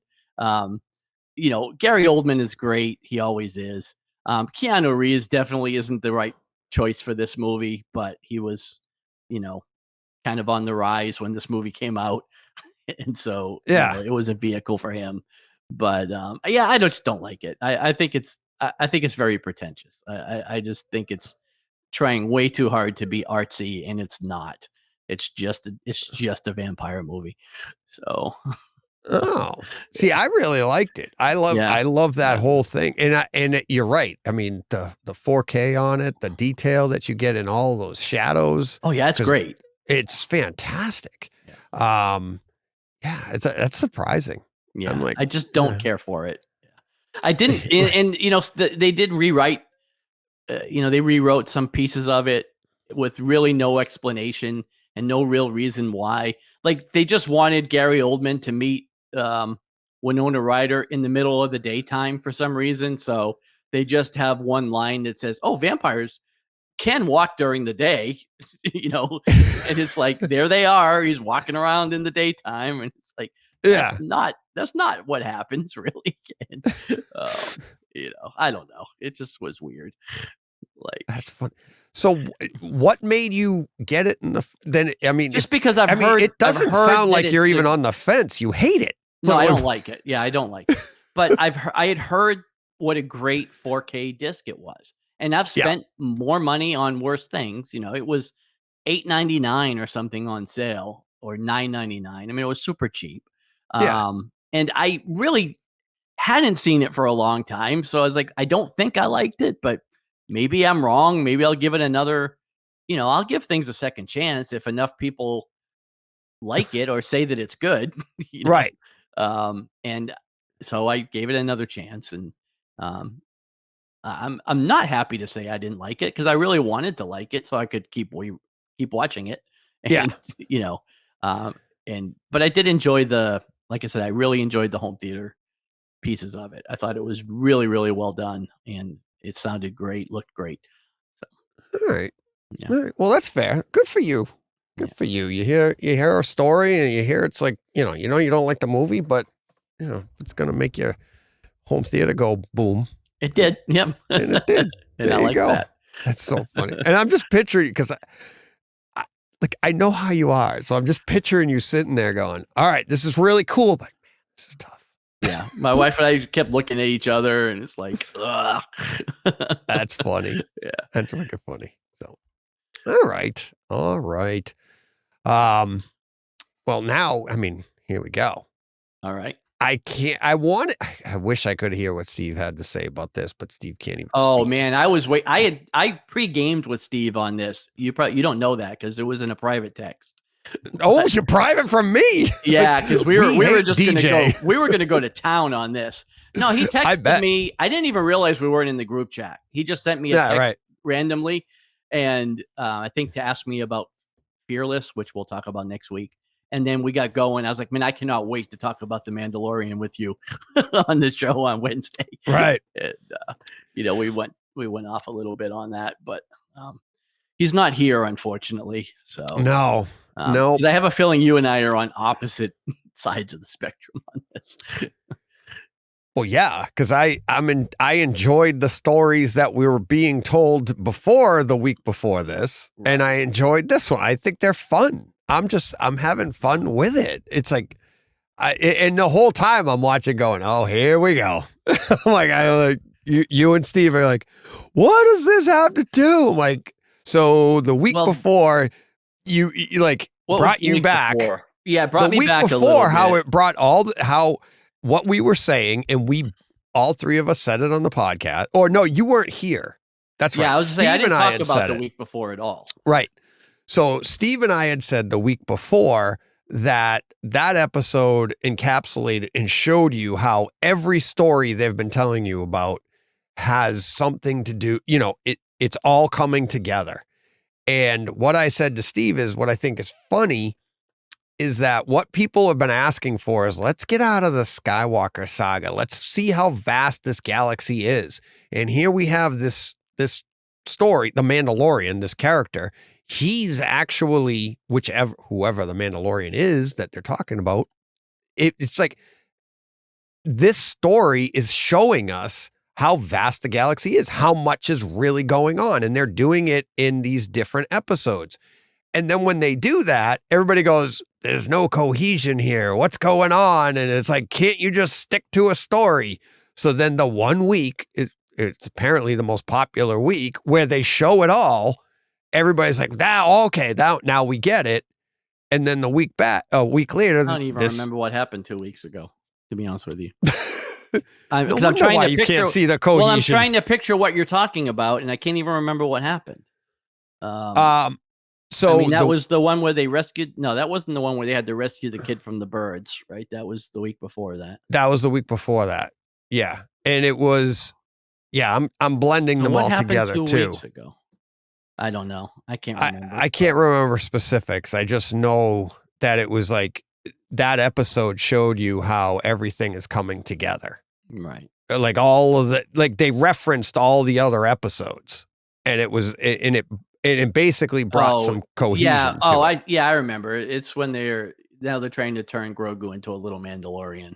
He had his little fight with the kid, right? Or wasn't? No, that was 2 weeks ago. That was the same one where the kid got taken by the bird.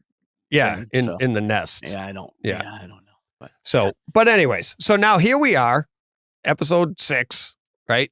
And we're back to, what does this have to do with anything?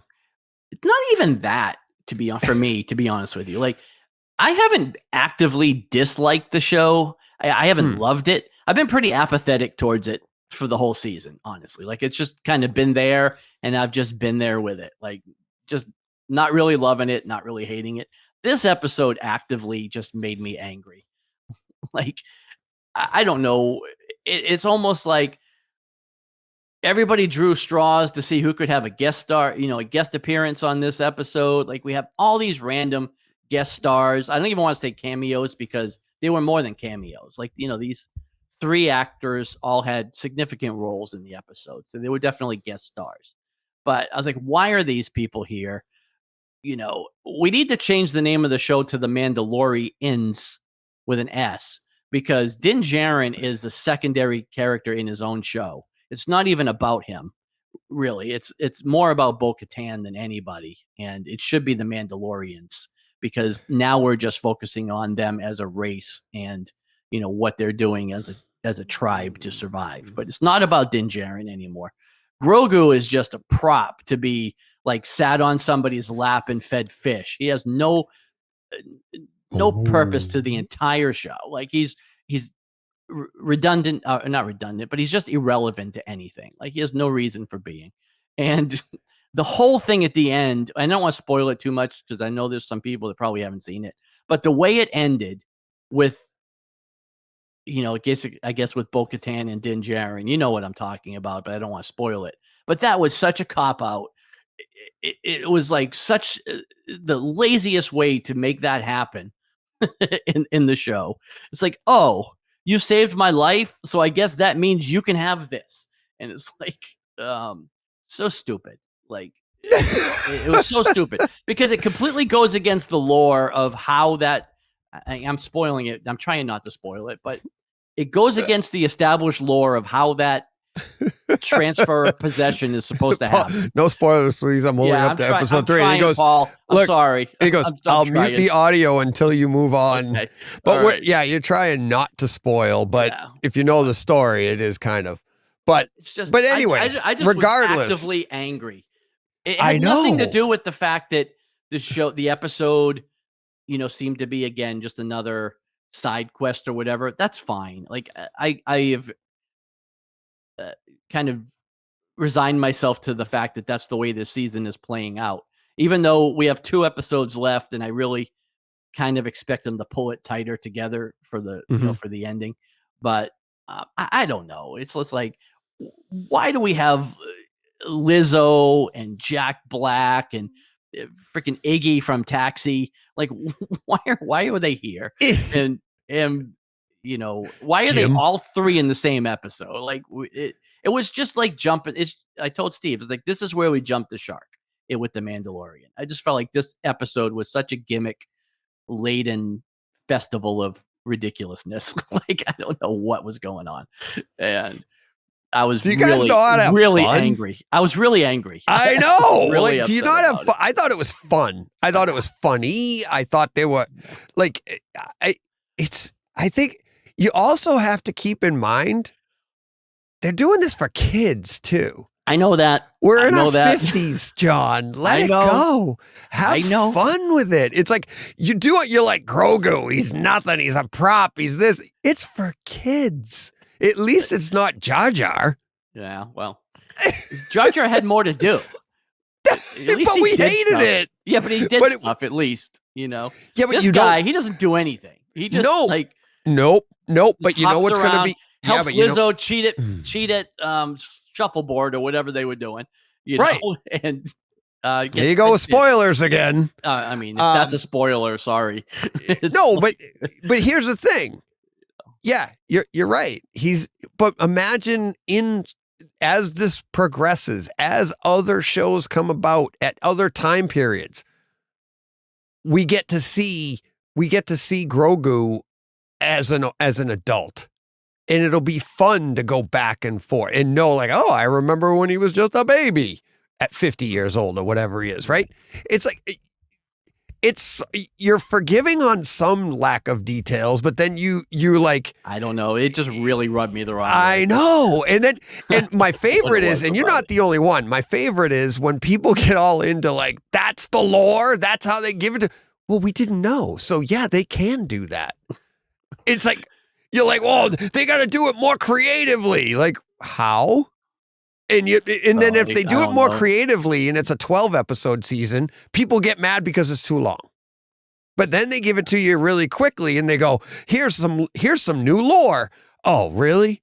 You're just going to throw that in? That's lazy. It's like, you can never win. And it's like, and I find that hysterical. It's like, what? People like, you can't win. Can I just say we need more Pauls? Paul can't even hear what I'm saying, and he agrees with me, and he's on my side. So we need more. Be more like Paul. Why?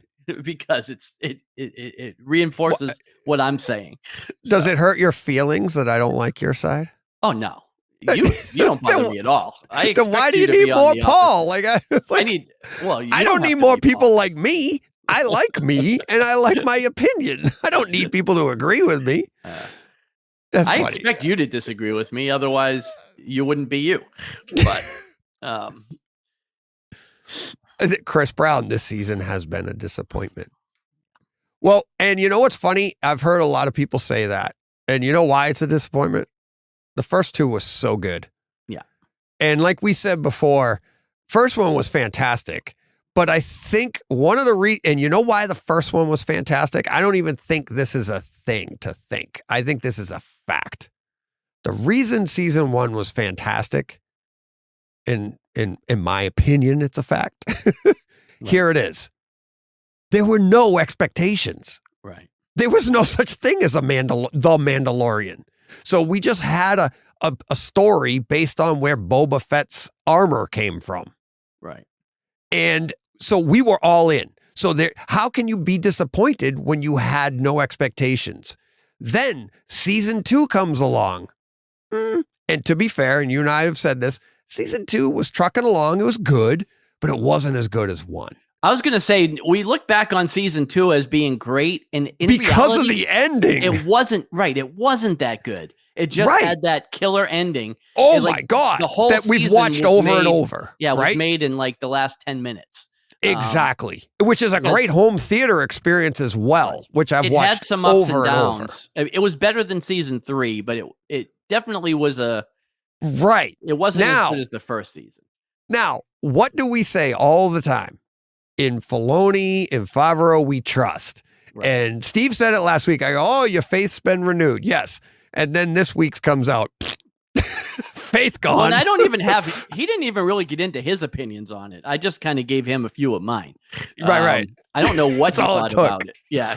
We'll get it next week. He may have liked it. I don't know. Right. I think I know Steve enough to think he's more on my side with this one. So I'm wrong. Steve I do agree with Mandalorians. Unless something changes in the next 2 shows, this looks like a directional change. And that's what I referenced before. We don't know. Maybe it's called The Mandalorian because maybe it's not even about Din Djarin. Maybe it's about somebody else that is the Mandalorian. Who knows? And that's why I think it's funny that you said that. You're like, maybe that's not what it is. And we've had this stuff happen before. And, sometimes we're on the right side of calling it early. Other times we're like, oops, didn't see that coming. But that's why I'm having fun with it. What's that? You go, John.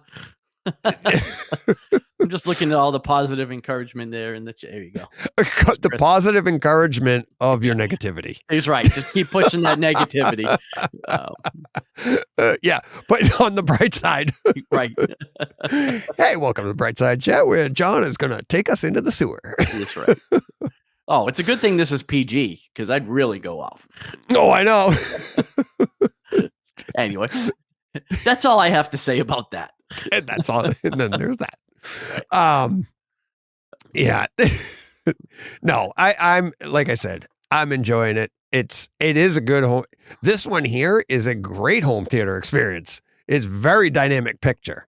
I said to Joe when we were watching. It is very colorful. Yeah. Yeah. I said to Joe when we were watching it, it looks like they took Thor Love and Thunder and said, we need to do a Mandalorian that looks like this. Right. And that's what they did. So it was a lot of fun. So, but yeah, we'll have Steve on next week because there will be another episode anyways. And we'll talk about all of this again. Oh boy. That's so funny. All right. Let's go with, let's see. You've got 2 left. I've got 2 left. So here we go. All right. So yeah, I took Saturday off because I wasn't feeling well. And you were sick too, huh? I was sick. Yeah, I've been sick all weekend actually. So I was scrolling Twitter and I saw Mark V had a post about Cursed. And so I kind of hopped on his challenge with him. He doesn't even know this, but I hopped on with him because this was his end of the Gemini Man bargain with Steve. Okay. And so this is what Mark watched. Oh, okay. So this is Cursed. I watched it on Hulu just like he did. So it was streamed. It was just in 1080p 5.1. So, I don't know if I'm sure it exists on 4K disc, but I didn't buy it. I just streamed it. And as you might be able to tell from the photo, this is a horror movie. So may not be for you. But I quite enjoyed it, actually. I thought this was a pretty tight story. I liked, I think Mark had a tweet earlier today that I saw just before I hopped on about how it kind of introduced a curse and a cure, you know, all in the same movie. And yeah, I agree. This was like I said, it was good. I can't rave about the picture quality. You know, the stream was fine. Again, it's just 1080p. So just standard HD. It sounded pretty good. It was upmixed to Neural X. So Yeah. as with any horror movie, there are a lot of ambient sounds designed to throw you off when you're watching it. Although I hesitate to classify this as a horror movie necessarily. Oh, really? It's more a thriller, and it says horror thriller here on the image. I mean, I see why they call it a horror movie because I mean there is like a monster involved and a curse, but it's not a slasher movie. Really, it's not really full of jump scares. It's more, like I said, it's more a supernatural thriller. Yeah. But like I said, I really enjoyed it. I liked the story. This had what's his name? Boyd Holbrook was in this. Oh, of course, it's right on the screen. And then Kelly Riley, who was in Yellowstone. And yeah, pretty tight little movie. I liked it. If Steve was here, we could probably get into it a little more because I know he's seen it. If Mark, I don't know if Mark's in the chat. I haven't seen him. It's curious to see. It seemed like he enjoyed it too, though, from the tweets he put up there. So I think if you're looking for something and you haven't seen it and you like this type of movie, definitely give this one a watch. It's pretty good. I don't think I won't necessarily go and pick up the disc and add it to my collection, but I did enjoy it. All right. Do you think I would like it? I think you might, because like I said, to me, it's not like a traditional horror movie. You know what I mean? Yeah. Like I like horrors. They just got to be good. Well, yeah, but I mean, I think it's got a good story. I mean, again, it's supernatural, so I mean, it's not believable in any way. But I thought the acting, the acting was really good in this. Like I thought all of the stars did a really good job. It seemed to be written well.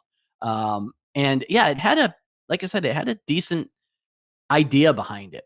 And I thought it was pretty well done. So you may like it. Again, I don't know if I'm sure it's on Kaleidescape. I wouldn't necessarily I'm sure you could just go to Hulu and watch it. I don't know that I'd necessarily buy it, but yeah, I think you might like it. All right. Maybe I will, maybe I'll check it out. Let me see. What am I looking for here? All right, let's pull that down. All right. Well, this was a fun one to get back to. Back where it all began. Iron Man. Nice. Yeah. From 2008. And this, when was the last time you watched this movie? Well, I was going to ask you, when was the last time you watched it? Because what equipment have you had since you watched it last? A lot. Apparently, and that's what's fun. And I watched this movie a lot. I know you do. I love this movie. To answer, I haven't seen it in many years. So I couldn't even tell you the last time I watched it. But in its entire, I've watched scenes of it here and there, just like I did with Ready Player One last week. I've done many scenes of Ready Player One over, just to jump in, but it's a different experience when you sit down to watch an entire movie. You see it differently, right? Or at least I do. So I know since the Lumigen, I've watched scenes of it. Since the upgrade in my, to the Marantz, I've watched scenes of it. But not since obviously the SVS Ultras, which just a few weeks ago. So, but watching this, the details that I was seeing in the HDR, and especially when it's when you are in his helmet in those scenes, and and how the holograms, they're more hologrammy. Whereas it felt like before it was a little flatter on his face. You know what I mean? You don't get as much of a 3D experience when you're in his helmet. And the other thing is it's very rudimentary early on too. It's the first Marvel movie. Yeah. But inside his helmet isn't as detailed as when you watch, say, Endgame and you're inside his helmet, or even Infinity War when you go inside Tom Holland in Spider-Man's helmet. Right. And it's like, you're like, oh, it's like a new car in here. Right. And so, but the detail around that, this is a little more rudimentary, but it still looks fantastic. And like, it's the sound of it too, the gunfire, the when he takes off, the swooshes, everything, with, again, adding in the, like I said, the expanded sound field that I'm getting with the SVS Ultras is just like, oh, like, and plus this movie to me, and you and I have talked about this so many times when we used to rank the movies, because there were only 15 of them. Yeah. It's like, we're up to like, 30 something now. Yeah. I think we stopped a while We back. stopped ranking in the 20s or something, but I always had this high up there with, and I think, well, it's like A New Hope. It's correct. Just, even if it's not the best movie, it's because of the significance of it. It was the first Marvel movie. If this thing flopped, who knows where we are today, right? And it's like, and what is fun about it is you see that they did have a plan going along, right? And it's like, especially with the ending and everything. But it's funny to think now, like, people don't realize now what a risk this movie was. Like, this movie could have flopped hard because, back then, nobody knew who Iron Man was. Robert Downey Jr. wasn't who he is today. Well, exactly. He was, kind of ostracized from Hollywood, but but Iron Man was, a C or D level character at best. And, Marvel took a huge risk with this movie, and obviously it paid off huge for them. But, people, again, I don't think realize what a big risk this movie was. Back in the day. So. Yeah. And in the home theater, the Blu-ray had some of the best sound. And then when they went to the 4K, some people were saying that sound wasn't as good, blah, blah, blah, whatever. I think they're both fantastic. I watched this one on Kaleidescape with the Dolby Atmos. Some people prefer they don't like the Atmos as much as they like I think it's DTS 5.1 on the original Blu-ray. But I love this sound in this movie. And I wouldn't say it's demo from beginning to end, because it has a good story with it. I love the arc that you get with everything. But every action scene is just so enhanced in this movie. And like you said, it's like, it's the first one. We're going back to 2008. And you just like, and then you see, we already know where Tony Stark ends up. We know the story of Iron Man and where we are today, but this is the first one. And it's such a great home theater experience. And if you haven't watched it in a while, especially in 4K, if when you've got a great system, a nice OLED or something, and you haven't seen like inside his helmet or seen his uniform, seen the costume or whatever you want to call it, the armor, right? And then you go through the first one compared to the second one, and then you're into what is, I love red. You're on a, what did he say? He's like, you've always, Jarvis, he said, he's like, you've always been, I forget what it was. I'd say, you know better than I do. Yeah. I haven't seen it in a while. I'm going blank, but, it's just showy at least, right? Like a showboat or something. Yeah. He's like, I don't want it to be too ostentatious. Oh, yeah. It's like, yeah. But yeah, just all the different details that you can see in this now that, back in 2008, we didn't have, I do the same thing with Avengers, and that watching that movie over the years and watching my system progress with that movie. And that one of the things, the final scene in the Avengers, when I saw, it was the first time I saw 4K at a demo, and it was a scene from the Avengers at the end when he's talking to Loki and he first walked up there in the Stark Tower. It was that scene there, and seeing that in 4K HDR for the first time. And I was like, having never experienced it, I'm like, oh my God.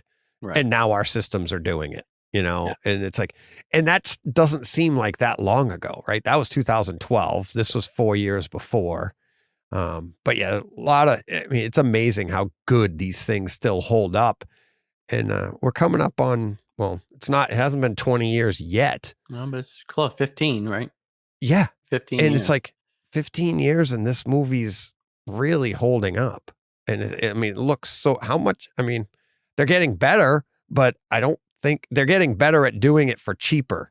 But I don't think that this movie looks bad by any stretch of the imagination for CGI and everything they're doing. So great home theater experience. Absolutely great. So awesome. Yes. Makes me want to go watch it again too. But you know me, I only watch it once and then I'm done. Yeah. I know. That's you. Yeah. All right. Your last one here. Yeah. So this is another series on Netflix. I finished up The Night Agent last week. Really, really good. And we started watching The Recruit. This has got one season so far. Already been renewed for season 2, as you can see on the image. Dolby Vision, Dolby Atmos.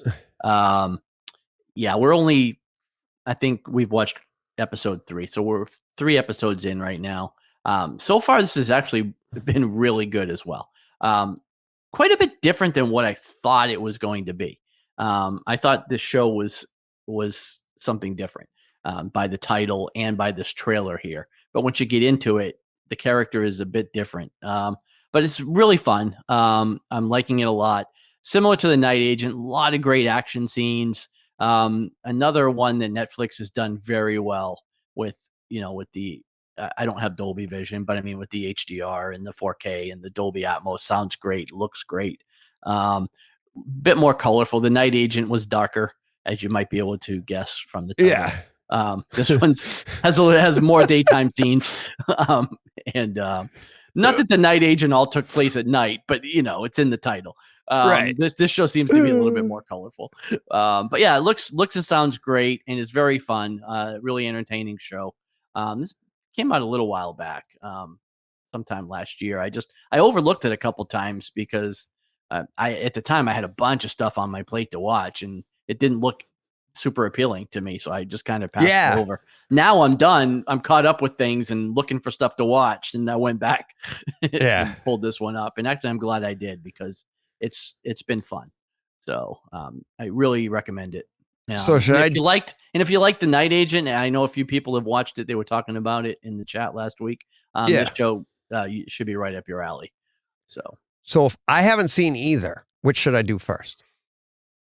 It's hard to say because I don't know where this one ends up, but I think I liked The Night Agent, I think, more. Okay.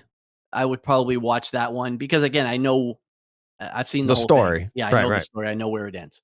But this one I don't think it's going to let me down. It's been pretty good so far through 4 episodes. I'm sure it'll be a fun story, but I would probably do The Night Agent first. But either one, I'd give them both a watch eventually. I'm too busy watching Iron Man again. I know. And Star Wars. These are shows to watch with Jen. They're great in the theater. You definitely would enjoy them in the theater, but these are both shows that you guys could watch upstairs on the OLED and just still get as much out of. Okay. Oh, cool. All right. Look at you expanding the show. I know. I try. Nice. Before we get to my last one, did you see this week's Rabbit Hole?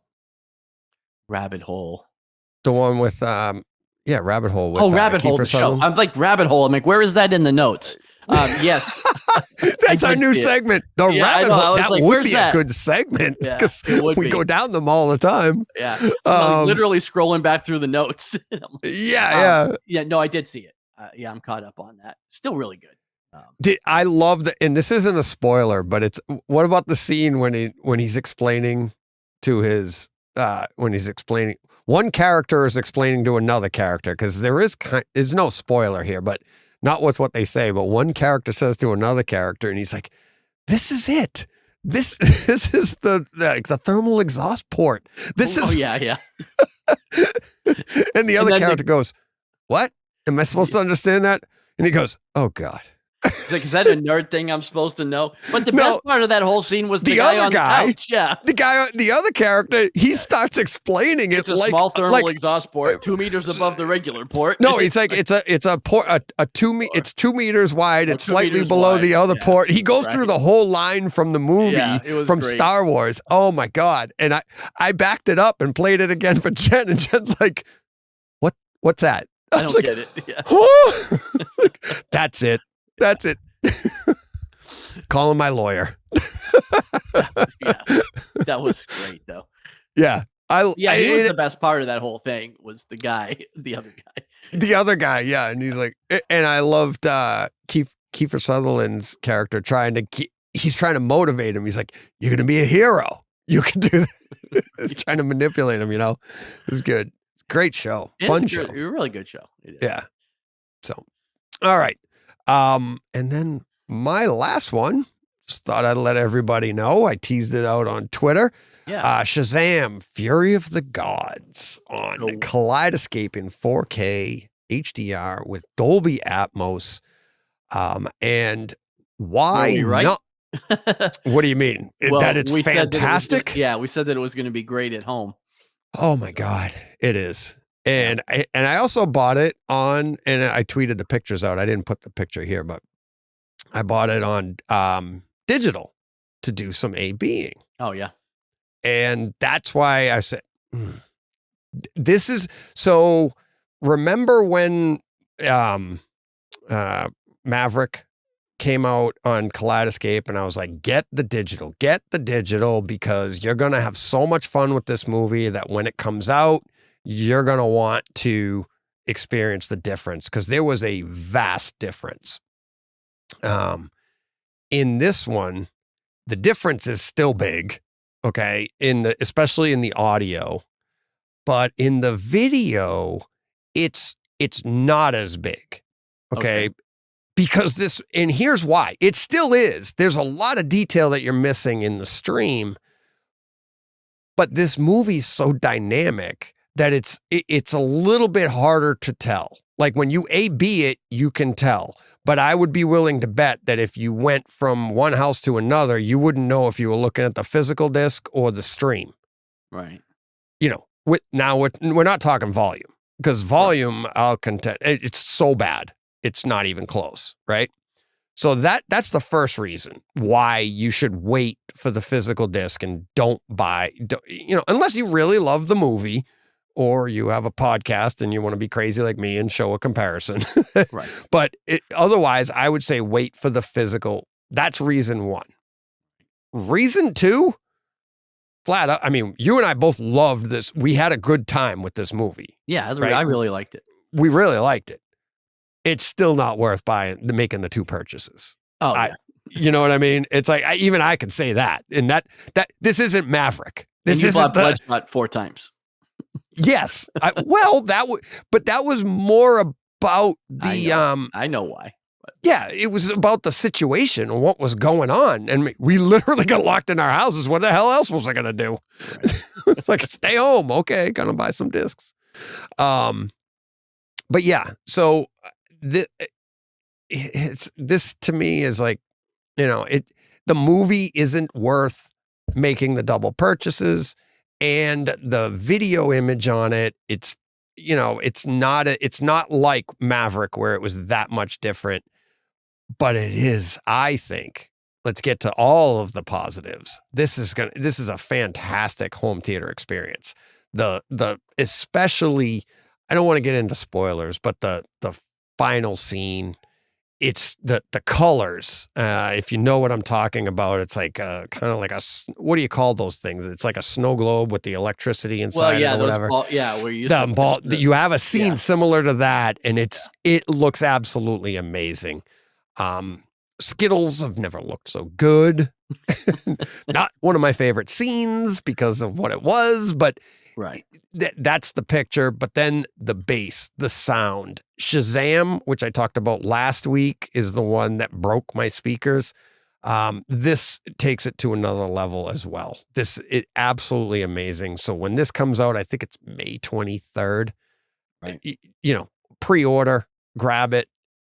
It's a great home theater experience. Absolutely great home theater experience. And I will be rewatching this one again. Like you said, you and I loved the story. I thought this built upon the first one and actually enhanced the first one for me. Like I said last week, watching this again at home this past week, it's just it really, really good. Looking forward to another Shazam movie, and well, fingers crossed. I don't know. Yeah, I know.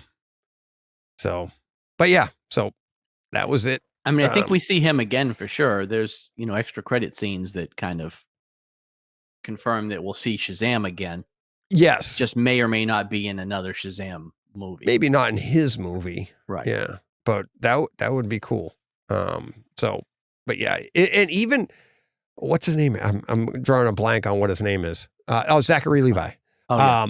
Zachary Levi. And his acting in this one, I don't know if it took 2 movies for me to realize, but I think that's what it is, because I really did notice it in the first one as well, that maybe I didn't pick up on it as much. He's acting like a teenager, and it's fantastic. It's just watching some of his lines in this one were a little bit better, but it's just so funny because he's a grown man. He's Zachary Levi, right? But now you're a grown superhero adult, but your sarcasm, it's not as good. Even some of the mannerisms, yeah. His mannerisms, his giggles, his laughs, the things that he finds humorous, they're of a teenager, right? And he's nailing it. As Zachary, as a grown man, you forget. It's kind of the reverse of the kid from Umbrella Academy playing the adult. Right. Right. So that is amazing, because you really think that's an adult in a kid's body. He's doing a great job at that. And I don't know if we're taking it for granted that, hey, anybody can act like a kid. Not really, because he's nailing it. So yeah. So yeah, give him the Oscar. Yeah, I don't know about that, but all right, DJ, you just went too far. Yeah, you jumped the shark, DJ. Jumped the shark there. Sorry. So, all right. Yeah. So that will do it. Let me throw out a teaser. Don't say what this is. Only on the YouTube can you see this. Oh. Ooh, this is going to be a fun conversation next week.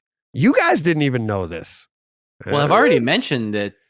Yeah. You mentioned that a little bit, so that's a tease. Yeah. But if you're watching the YouTube, you know exactly what we're talking about. If you listen to the audio only, go to YouTube. See what I'm doing there? Right. See how I'm doing? But yeah, you didn't even know this. So we're going to talk about this in 3 formats next week. First time ever, I think. Yeah.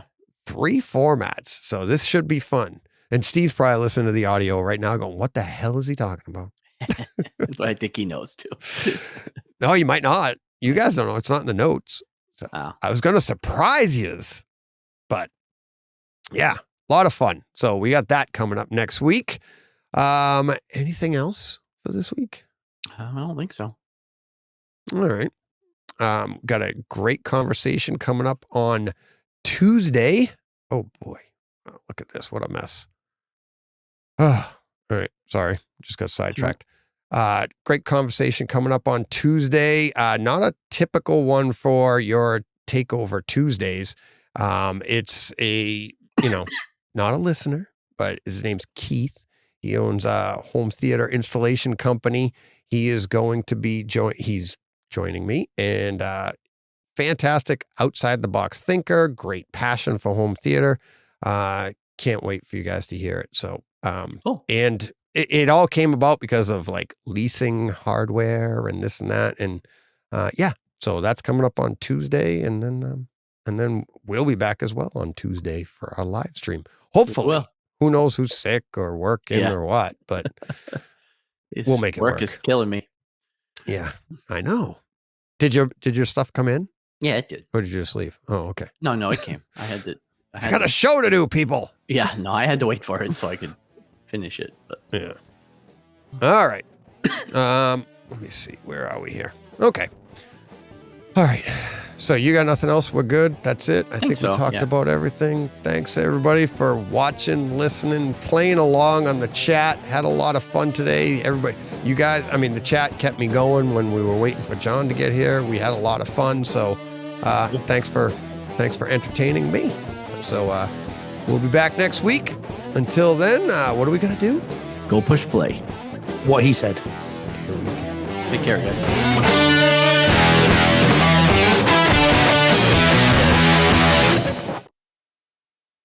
Hey, Fred. This has been a Hey Fred production with theme music by Jeff Bernhardt and Throne Vault Productions.